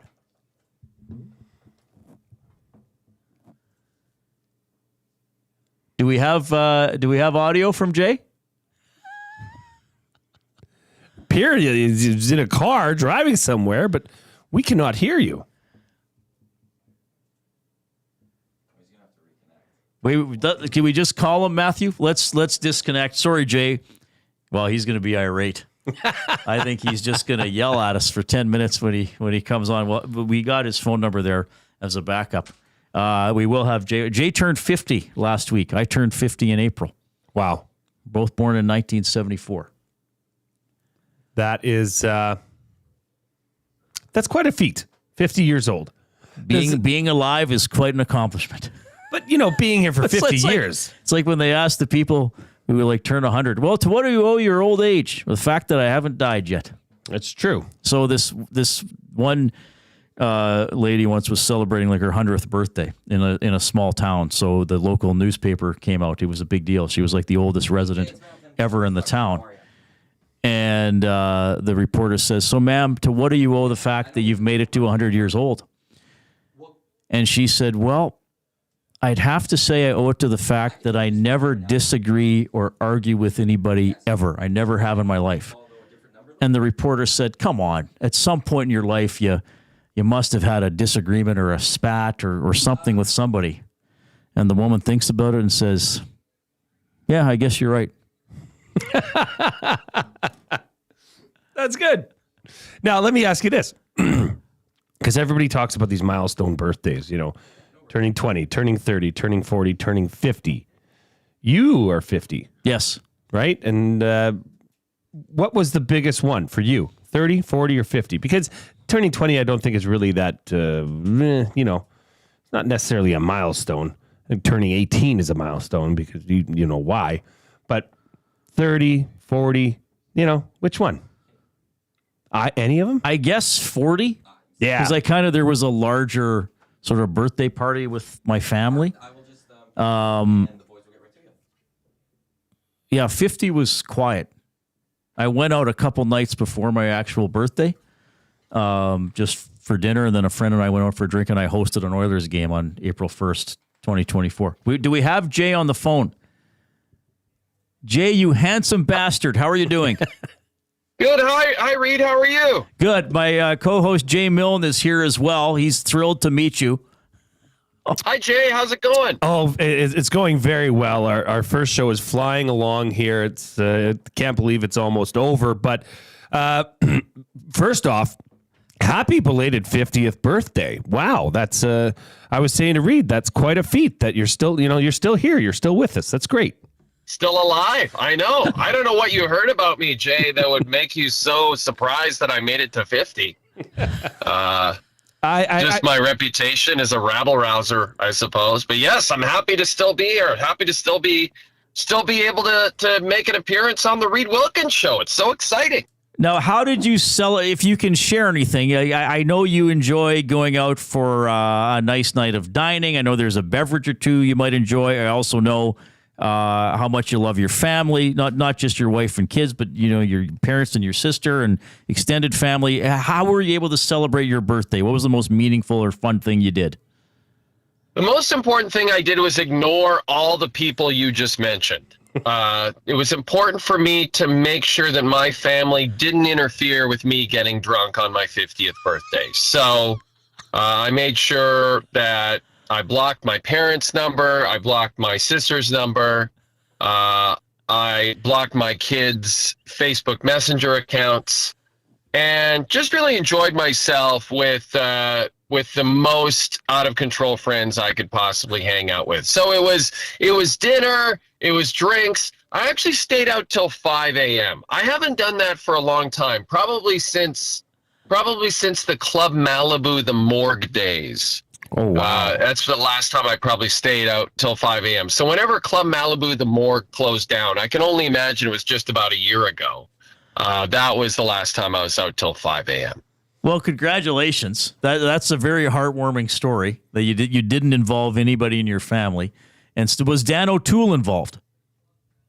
Yes, Dan was there. That was one of the best parts. Now, Dan currently lives not in Toronto, but in a very small town about an hour east of Toronto. So it's very difficult to get Dan to come downtown and have a good time. But since it was my 50th birthday, he decided to make an exception, and we had a wonderful time with him. And producer Tim was also supposed to come, our old producer from TSN, but he had some sort of ailment, AKA he probably didn't want to leave his apartment. He just didn't want to go. He had a case. Yeah, probably. He had a case of the avoiding onrightitis. All right. Well, yes. Thanks for doing this as you're driving to work. So you're back. So what did you get all of August off, or how does it work? Because you came back on Sunday, right? Yes. Yes, I got all of August off. And so, the whole Dylan Holloway, Philip Broberg offer sheet stuff, I was able to just watch that all play out as a fan as opposed to covering it, which was really interesting. And, of course, watched a lot of Olympics, which was terrific and really entertaining. And now we're right back at it. And it's too bad nothing big happened at Edmonton sports for you guys to talk about today on your first show. Yeah, not bad. We got Draisaitl. The Elks actually won a game on Labor Day, so not bad for a first show. And now you're on. And here's the thing. We've known each other 25 years. I don't know if I've ever asked you this or if we've ever really talked about it. When you're off work, and I also was most of the summer because I was literally between jobs, like, do you find yourself, you mentioned Holloway, you mentioned the Olympics, do you sit there and think, I wish I was anchoring tonight? Or I'd have a great line for that. You're I'm kind of like that too, actually. I mean, everybody needs a break. We're lucky to have these jobs, right, Reid? I mean, these are dream jobs, and I'm so excited to this day to go into work every night. It's still really fun, but I do need a break after 11 months and a little rest and recharge. And I probably wouldn't have followed much hockey at all, but the Holloway Broberg thing, was near and dear to my heart, and I was fascinated by how that all played out. But normally, I will sort of disconnect from the sports world generally in August. Follow the CFL, of course. Pointless to follow the Blue Jays this year. They're abysmal, though they've played a lot better since the trade deadline, which is always the way. But generally, yeah, I love having that break, and I've come back refreshed and ready to go. Jay Onrait joining us this afternoon on the Reid Wilkins Show with Jay Milne. You were on my show during the Oilers' playoff run. You told the incredible story about getting a warning from the Oilers about being too enthusiastic at an Oilers game while you were going to university, which is always a fun one to tell.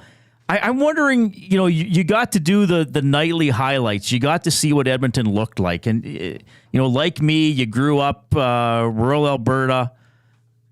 And then, now you're in Toronto, and you often not joking, tell me about what it's like being surrounded by Leaf fans in the workplace.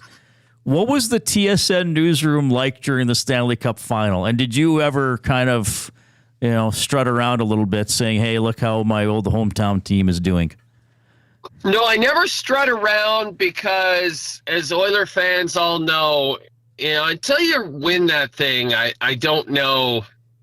I don't know how much strutting around we're doing. It is fun to rub it in Leafs fans' faces. There's no question about it. But I will say, generally, and there were some exceptions, but generally I found that most of the Leaf fans working at TSN, and that means approximately 85% of the employees there, most of the Leaf fans were quite happy for the Oilers.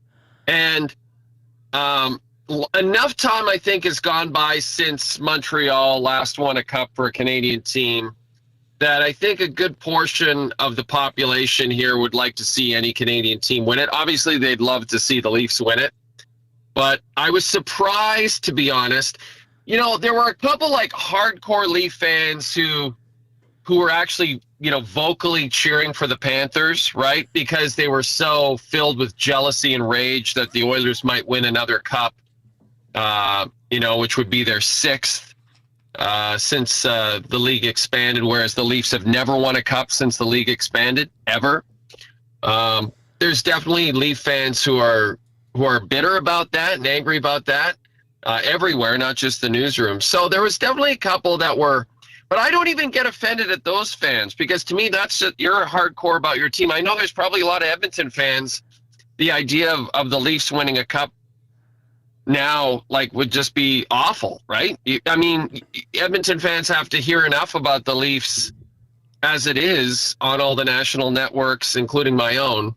Can you imagine if the Leafs made a run to the cup? I mean, it would be insufferable for not just for Edmonton fans, but for fans of every other market in the country. So yeah, it wasn't so much that I rubbed it in, but it was a pleasure to go in there each and every night and just, watch. We were lucky enough to get all the feeds from Hockey Night in Canada into our newsroom, and just seeing everything that was happening in the Moss Pit. And it was just awesome to see. And I think I've said this on your shows before, Reid, as the great Cal Nichols once said, the Oilers going deep into the playoffs is good for the soul of the city. It's good for the soul of the city. I think Craig McTavish repeated that once too. And I loved what he said, because I think everybody knows exactly what that means. They're the team that can really unite everybody in Edmonton, and not just Edmonton, but, the rural areas, like the areas you and I grew up in, Reid. So it was just a pleasure to see that run and to see them take it all the way to Game 7. It was so much fun to watch. Well, I have to ask this because, I don't know when the next time is I'm going to get to ask it, but I just want to hear, is the Jay and Dan podcast, is that ever something that can come back, for the love of God? That was I would the most love entertaining. to say yes, Jay. Unfortunately, right. Well, the good news is we're both doing great. I'm still doing great. Dan's doing great, doing his podcast for Bet Rivers. It's going great. I'm sure you saw one or two of his commercials during the Olympics. A couple. And so he's doing awesome. We would like that. We would like to be able to do the podcast again. But unfortunately, we're both working for, in his case, Bet Rivers. TSN is an exclusive FanDuel company. So it's two competing gambling companies that are contributing to our salaries and that's not any criticism of them. That's just business. And so, until one of us stops working for one of these places, probably not. But I would say at some point in our lifetimes, yes, absolutely, we will get it going again. I think you actually gave us a headline. Onrait blasts Canadian gambling companies. Yes. That's where we're going to go. I mean, no, that's not what I said at all. But sure, absolutely. Go for it. Why not? Get those clicks up. Get those clicks up. Get the clickbait. All right. Well, we appreciate you joining. I know you're in transit to work, and I'm sorry we had a little problem with the video, but I love having you on. What do you will Leon lead your show tonight, or what do you expect? Yes, we're very grateful to Leon, and we're very grateful to the Edmonton Oilers for making this news happen today, because to be perfectly honest, with the CFL not happening tonight, we didn't have a lot to go on. So we are all Leon all the time at 10 o'clock Edmonton time tonight. So I hope everybody gets a chance to tune in. Okay. Hey, thanks for doing this, buddy. Hopefully we can talk again. We love having you on the show. Have a great program and say hi to the family, okay? Thanks very much, guys. That is the legend himself, Jay Onrait from TSN checking in. That's one of the most legendary podcasts that is no longer. And I understand the conflicts now as betting sites. I mean, CoolBet's a massive partner here at EST, so you get it. It's just so sad that those two can't bounce things off each other like they did. And I think the genesis of it was when they were both down at Fox Sports in the U.S. And then they started the podcast then. And, did they do it before they left? I can't remember. I don't think they did. Because podcasts weren't really that big at that point. Yeah. That's when that Fox experience. I hope that's in his next book. Yeah. Next time he's on, we'll have to get some whatever we can get out of that. Yeah, well, it was. I mean, they started off doing this big 3-hour highlight production in this massive studio, and then by the end, they had him doing like a half-hour pseudo talk show in what looked like a rec room in a basement. They just kept trying different stuff. They didn't. I mean, that's not on Jay and Dan. Fox didn't use them properly. The first time I ever talked to Jay Onrait, he tried to get rid of me. So it was the summer of 1999.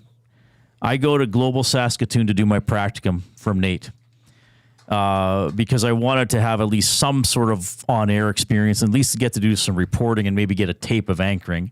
Because you went to a big place like Edmonton at that time, they wouldn't let you do much of anything.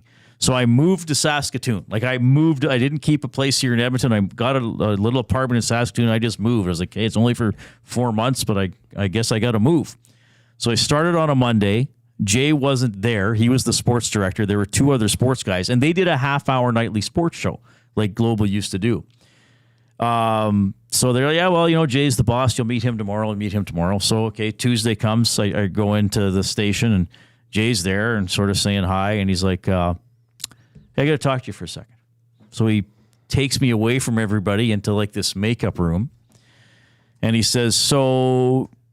the Blades aren't going, and, we cover a lot of U of S and high school, and that's all not going because you're here from, May to August.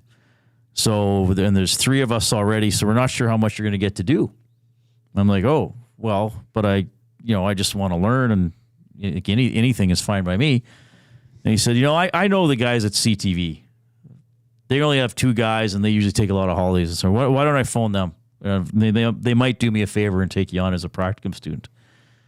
And I was like, well, the appeal for me here is the half-hour sports show. And like, even if I'm writing or editing or learning anything, he's like, okay, well, we'll give it a week or two and then we'll see how it goes. But we think we're going to see if CTV can take you. And I'm like, oh my God. Like I go to Nate, I'm trying to start my career, get any sort of experience. And I'm like, hey, those global shows, like they were big at the time. Like that's how Dutchie got big. And, then, Sexsmith and Carius were doing it at the time. And I'm like, what's going on? So luckily, I found a niche and got to do a lot of stuff. But that was my first conversation with Jay Onrait. He tried to get rid of me. Totally derail my career. I think he tried to help you. I honestly do. I think he was looking out for you, saying, hey, bud, this might not work here. We're a little overstaffed. No, he was being thoughtful. I think he was being thoughtful. But it was an alarming conversation at that point in my life and career. No question. I was like, I moved here for the summer, I'm not staying in a hotel. We are in the James H. Brown studio. James H. Brown Personal Injury Law Firm, the heavy hitters of injury law with over 200 years of experience. James H. Brown will get you the settlement you deserve. Visit them at jameshbrown.com. Book your private consultation today. Matt, sports update.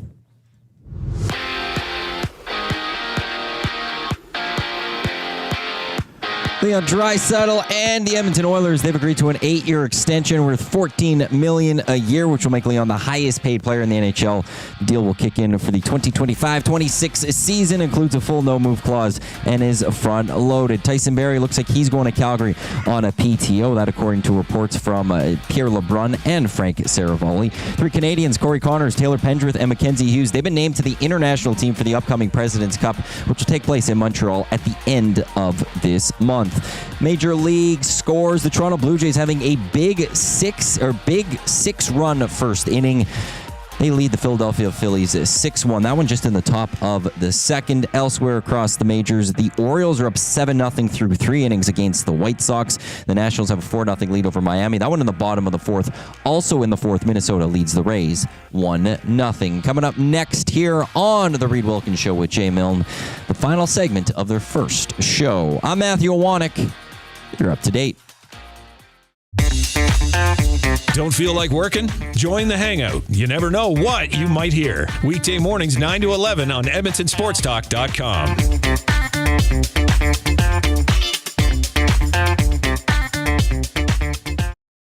Celebrate the grand opening of Sit and Sleep and discover a revolutionary way to shop for mattresses. Stop in today for a free pressure point scan using cutting-edge technology so sleepologists can identify the perfect mattress for you. Right now, you'll get free local delivery on any mattress over $5.99 and receive a bamboo cooling mattress protector. Get grand opening savings now with every mattress on sale. Join us on location today for the celebrations at Sit and Sleep in South Common next to Planet Fitness. Fuse Sausage makes their meat with nothing but the best local ingredients. From chicken, beef, and pork, their gluten-free sausages are packed with flavor. Get your 10% discount when mentioning Edmonton Sports Talk in store at 6736 99th Street, or use the code EST when shopping online at fusesausages.ca. Plus, you get free delivery on orders over $100 or more. Find them at 6736 99th Street. Fuse Sausage. You can't beat our meat.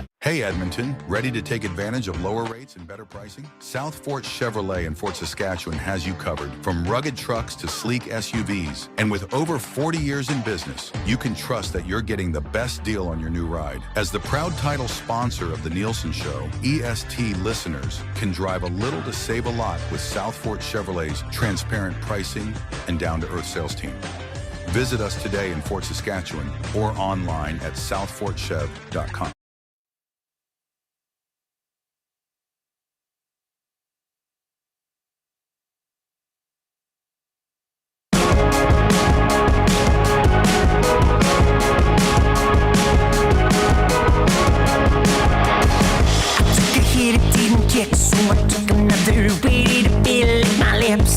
My mother need a ride, I'll be fine, mama, don't you bother. I'll be home right on time for the holy rapture. I took a minute, didn't want to go, well I took a minute, didn't want to show. The Blue Jays game 6-1. They have tied a franchise record for hits in the first inning with 8. August 23rd, 86 against the Twins was the last. It's now 6-1 in the second.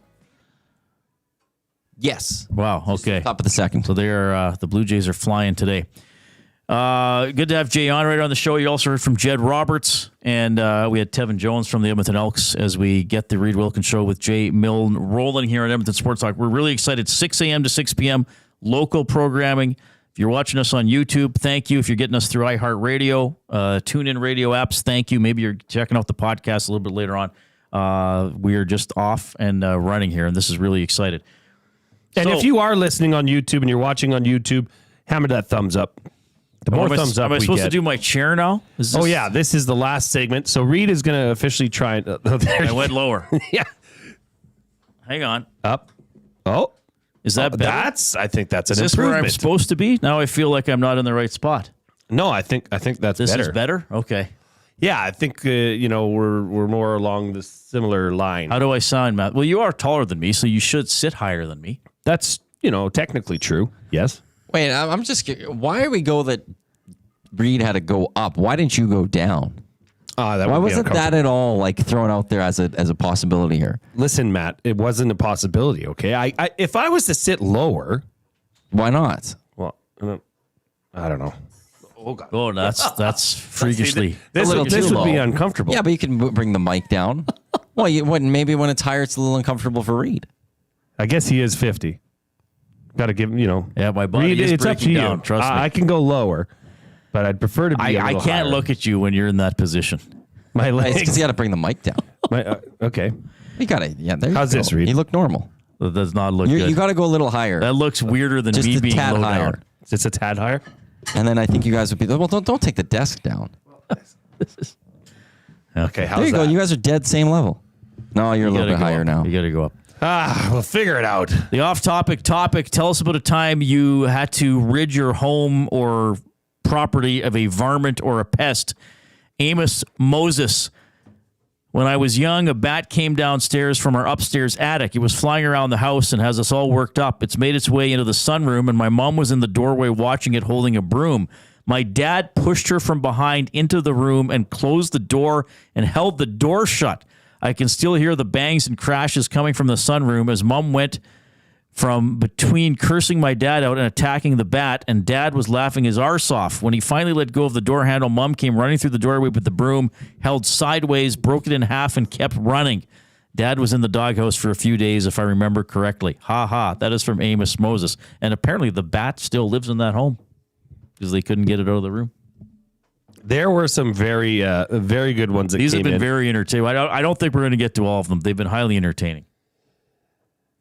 Yeah, I don't know. This one, my buddy, this is from Babbage Stash, who, by the way, sent in a picture of himself that he was stung by a wasp in his lip. Oh, my. And I've heard of this.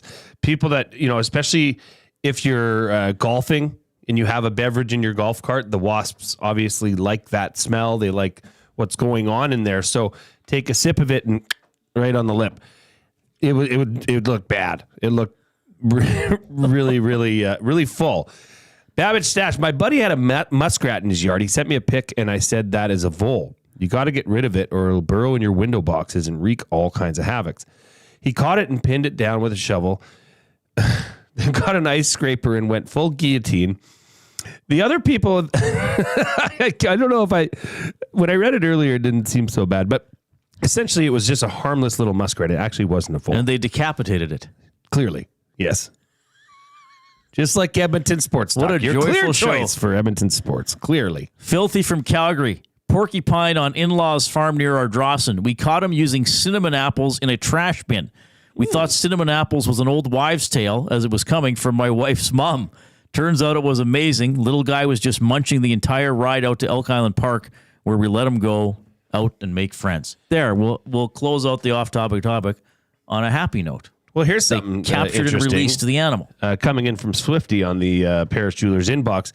We heard about your first conversation with Jay Onrait. Yes. Maybe we can, in the last 5-6 minutes of the show here, hear about your first conversation with our fearless leader, one Dustin Nielsen.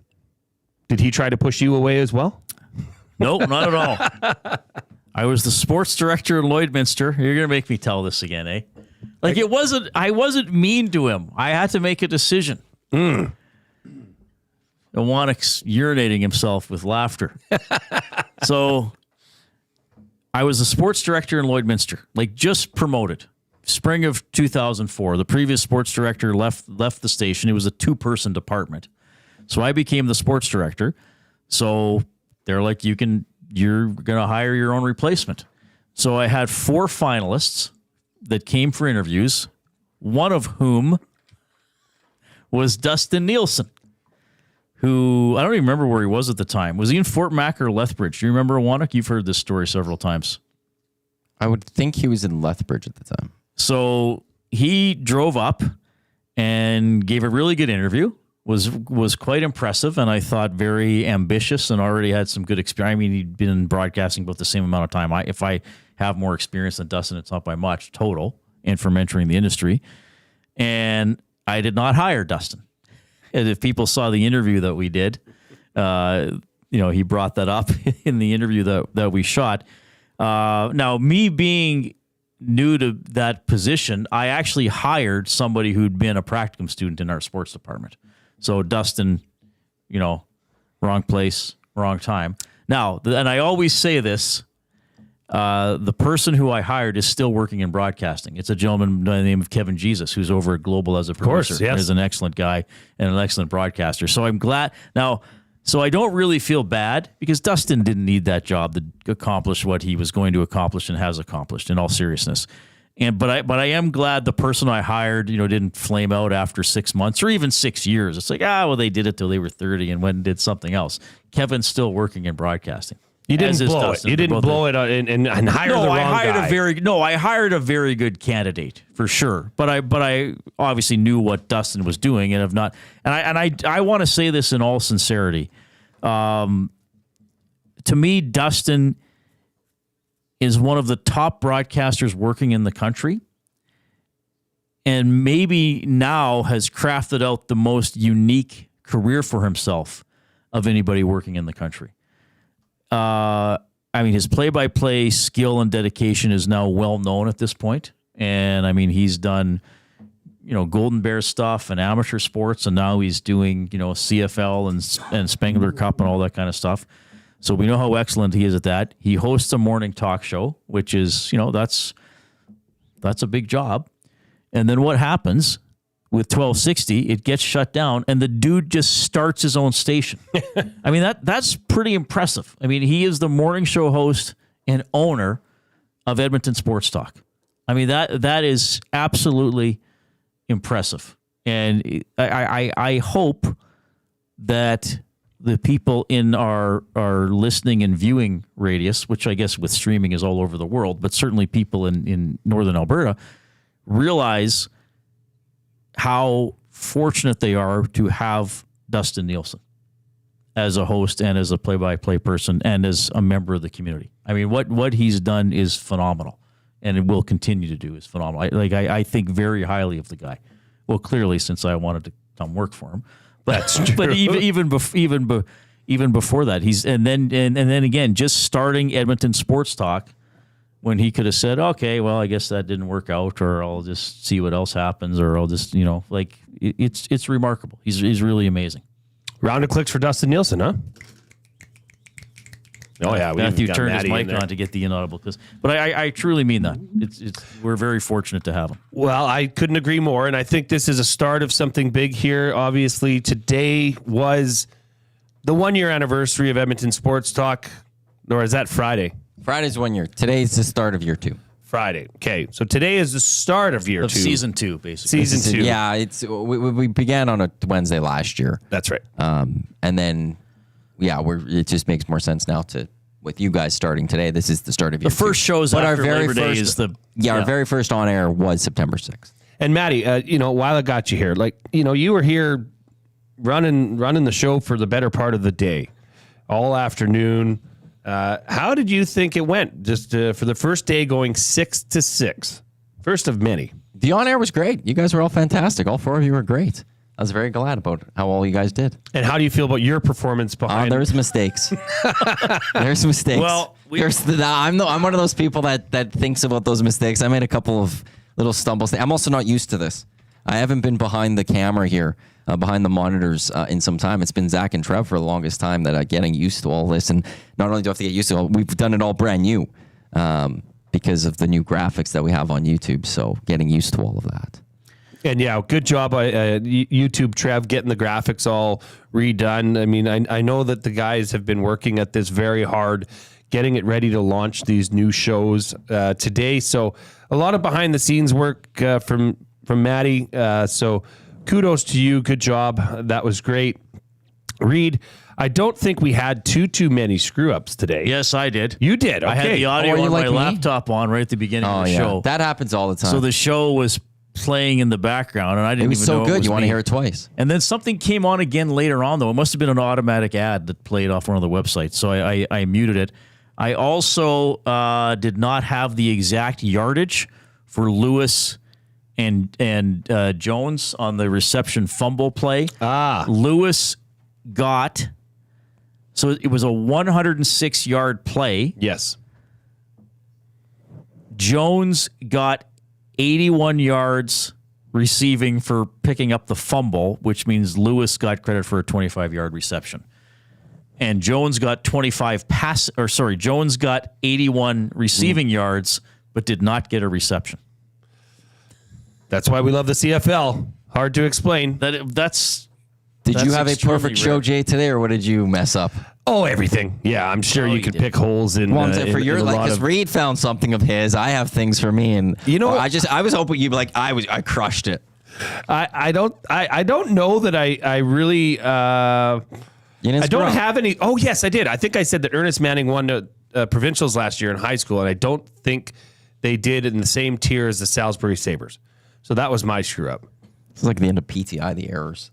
Well, we have to focus on it. We can only, because you guys did great work. You guys did fantastic work. Well, well done to the two of you. Seamless chemistry from day one of the dry run. Dusty and I were talking about oh my God, this is better than we already were expecting. Who did you say? Ernest Manning. Ernest Manning won the Brian Fryer ranked division. This is the one that just has. Oh, they have 6 teams now, but isn't this the top teams that declare and say we're that much better? Then Jed came on the show and said that Salisbury Ernest went Manning on a run. beat Raymond 28-24 in the Brian Fryer division. Then the regional base tier 1 was Sal 34, Foothills 27 in overtime. Because now there's this extra division above tier 1. So I'm not wrong. Yeah. I'm wrong and right at the same time. Call it a perfect show. No big deal. We're just going to go with it. But that is one thing. Throughout the, listeners, chime in the nasty chat in the Paris Jewelers inbox. If we screw up, we are not perfect. We are mere humans. I know you like to think Reid is perfect. He's not. He's going to screw up. He's 50 years old. He's going to forget things from time to time, right? Right? Yeah, I'm looking at all the provincial champions now from high school football. So there's 6 teams in that top division now. Raymond, St. Francis, Notre Dame, Ainley, Ernest Manning, and Bev Facey. But I believe that it works. We'll have to have somebody on. We'll have to have Tim Enger from Football But Alberta. I believe those are the larger schools that always do well, say that we even want to separate from Tier 1 and have our own top division. That'd be a great guest to break down this. Well, we should, because high school football's starting this week. So there are already games. So yeah, we'll have them on. All right. We got to go. This was a blast, everybody. Issue number 1 is in the books. We're off and running 3 to 6 p.m. every day. Again, local programming on Edmonton Sports Talk, 6 a.m. to 6 p.m. every weekday. Thanks to Matthew Owanek for being our studio producer this afternoon. He's Jay. I'm Reid. Thanks for listening. Edmonton Sports Talk delivers a mass audience of key, influential customers to your business, all while you associate your company brand with the biggest names, the hottest sports news, and teams from every league around the globe. Oilers and Elks, NHL, NFL, Major League Baseball, and the association, Formula One, soccer, golf, oh sweet mama! The excitement is palatable on Edmonton Sports Talk. It's where fans go to get their sports fix and where our partners find the most loyal consumers. Contact us today and see how how our team on Edmonton Sports Talk can score the biggest goals for your business. With various advertising options available, email business@edmontonsportstalk.com or head to our website and send a message at edmontonsportstalk.com.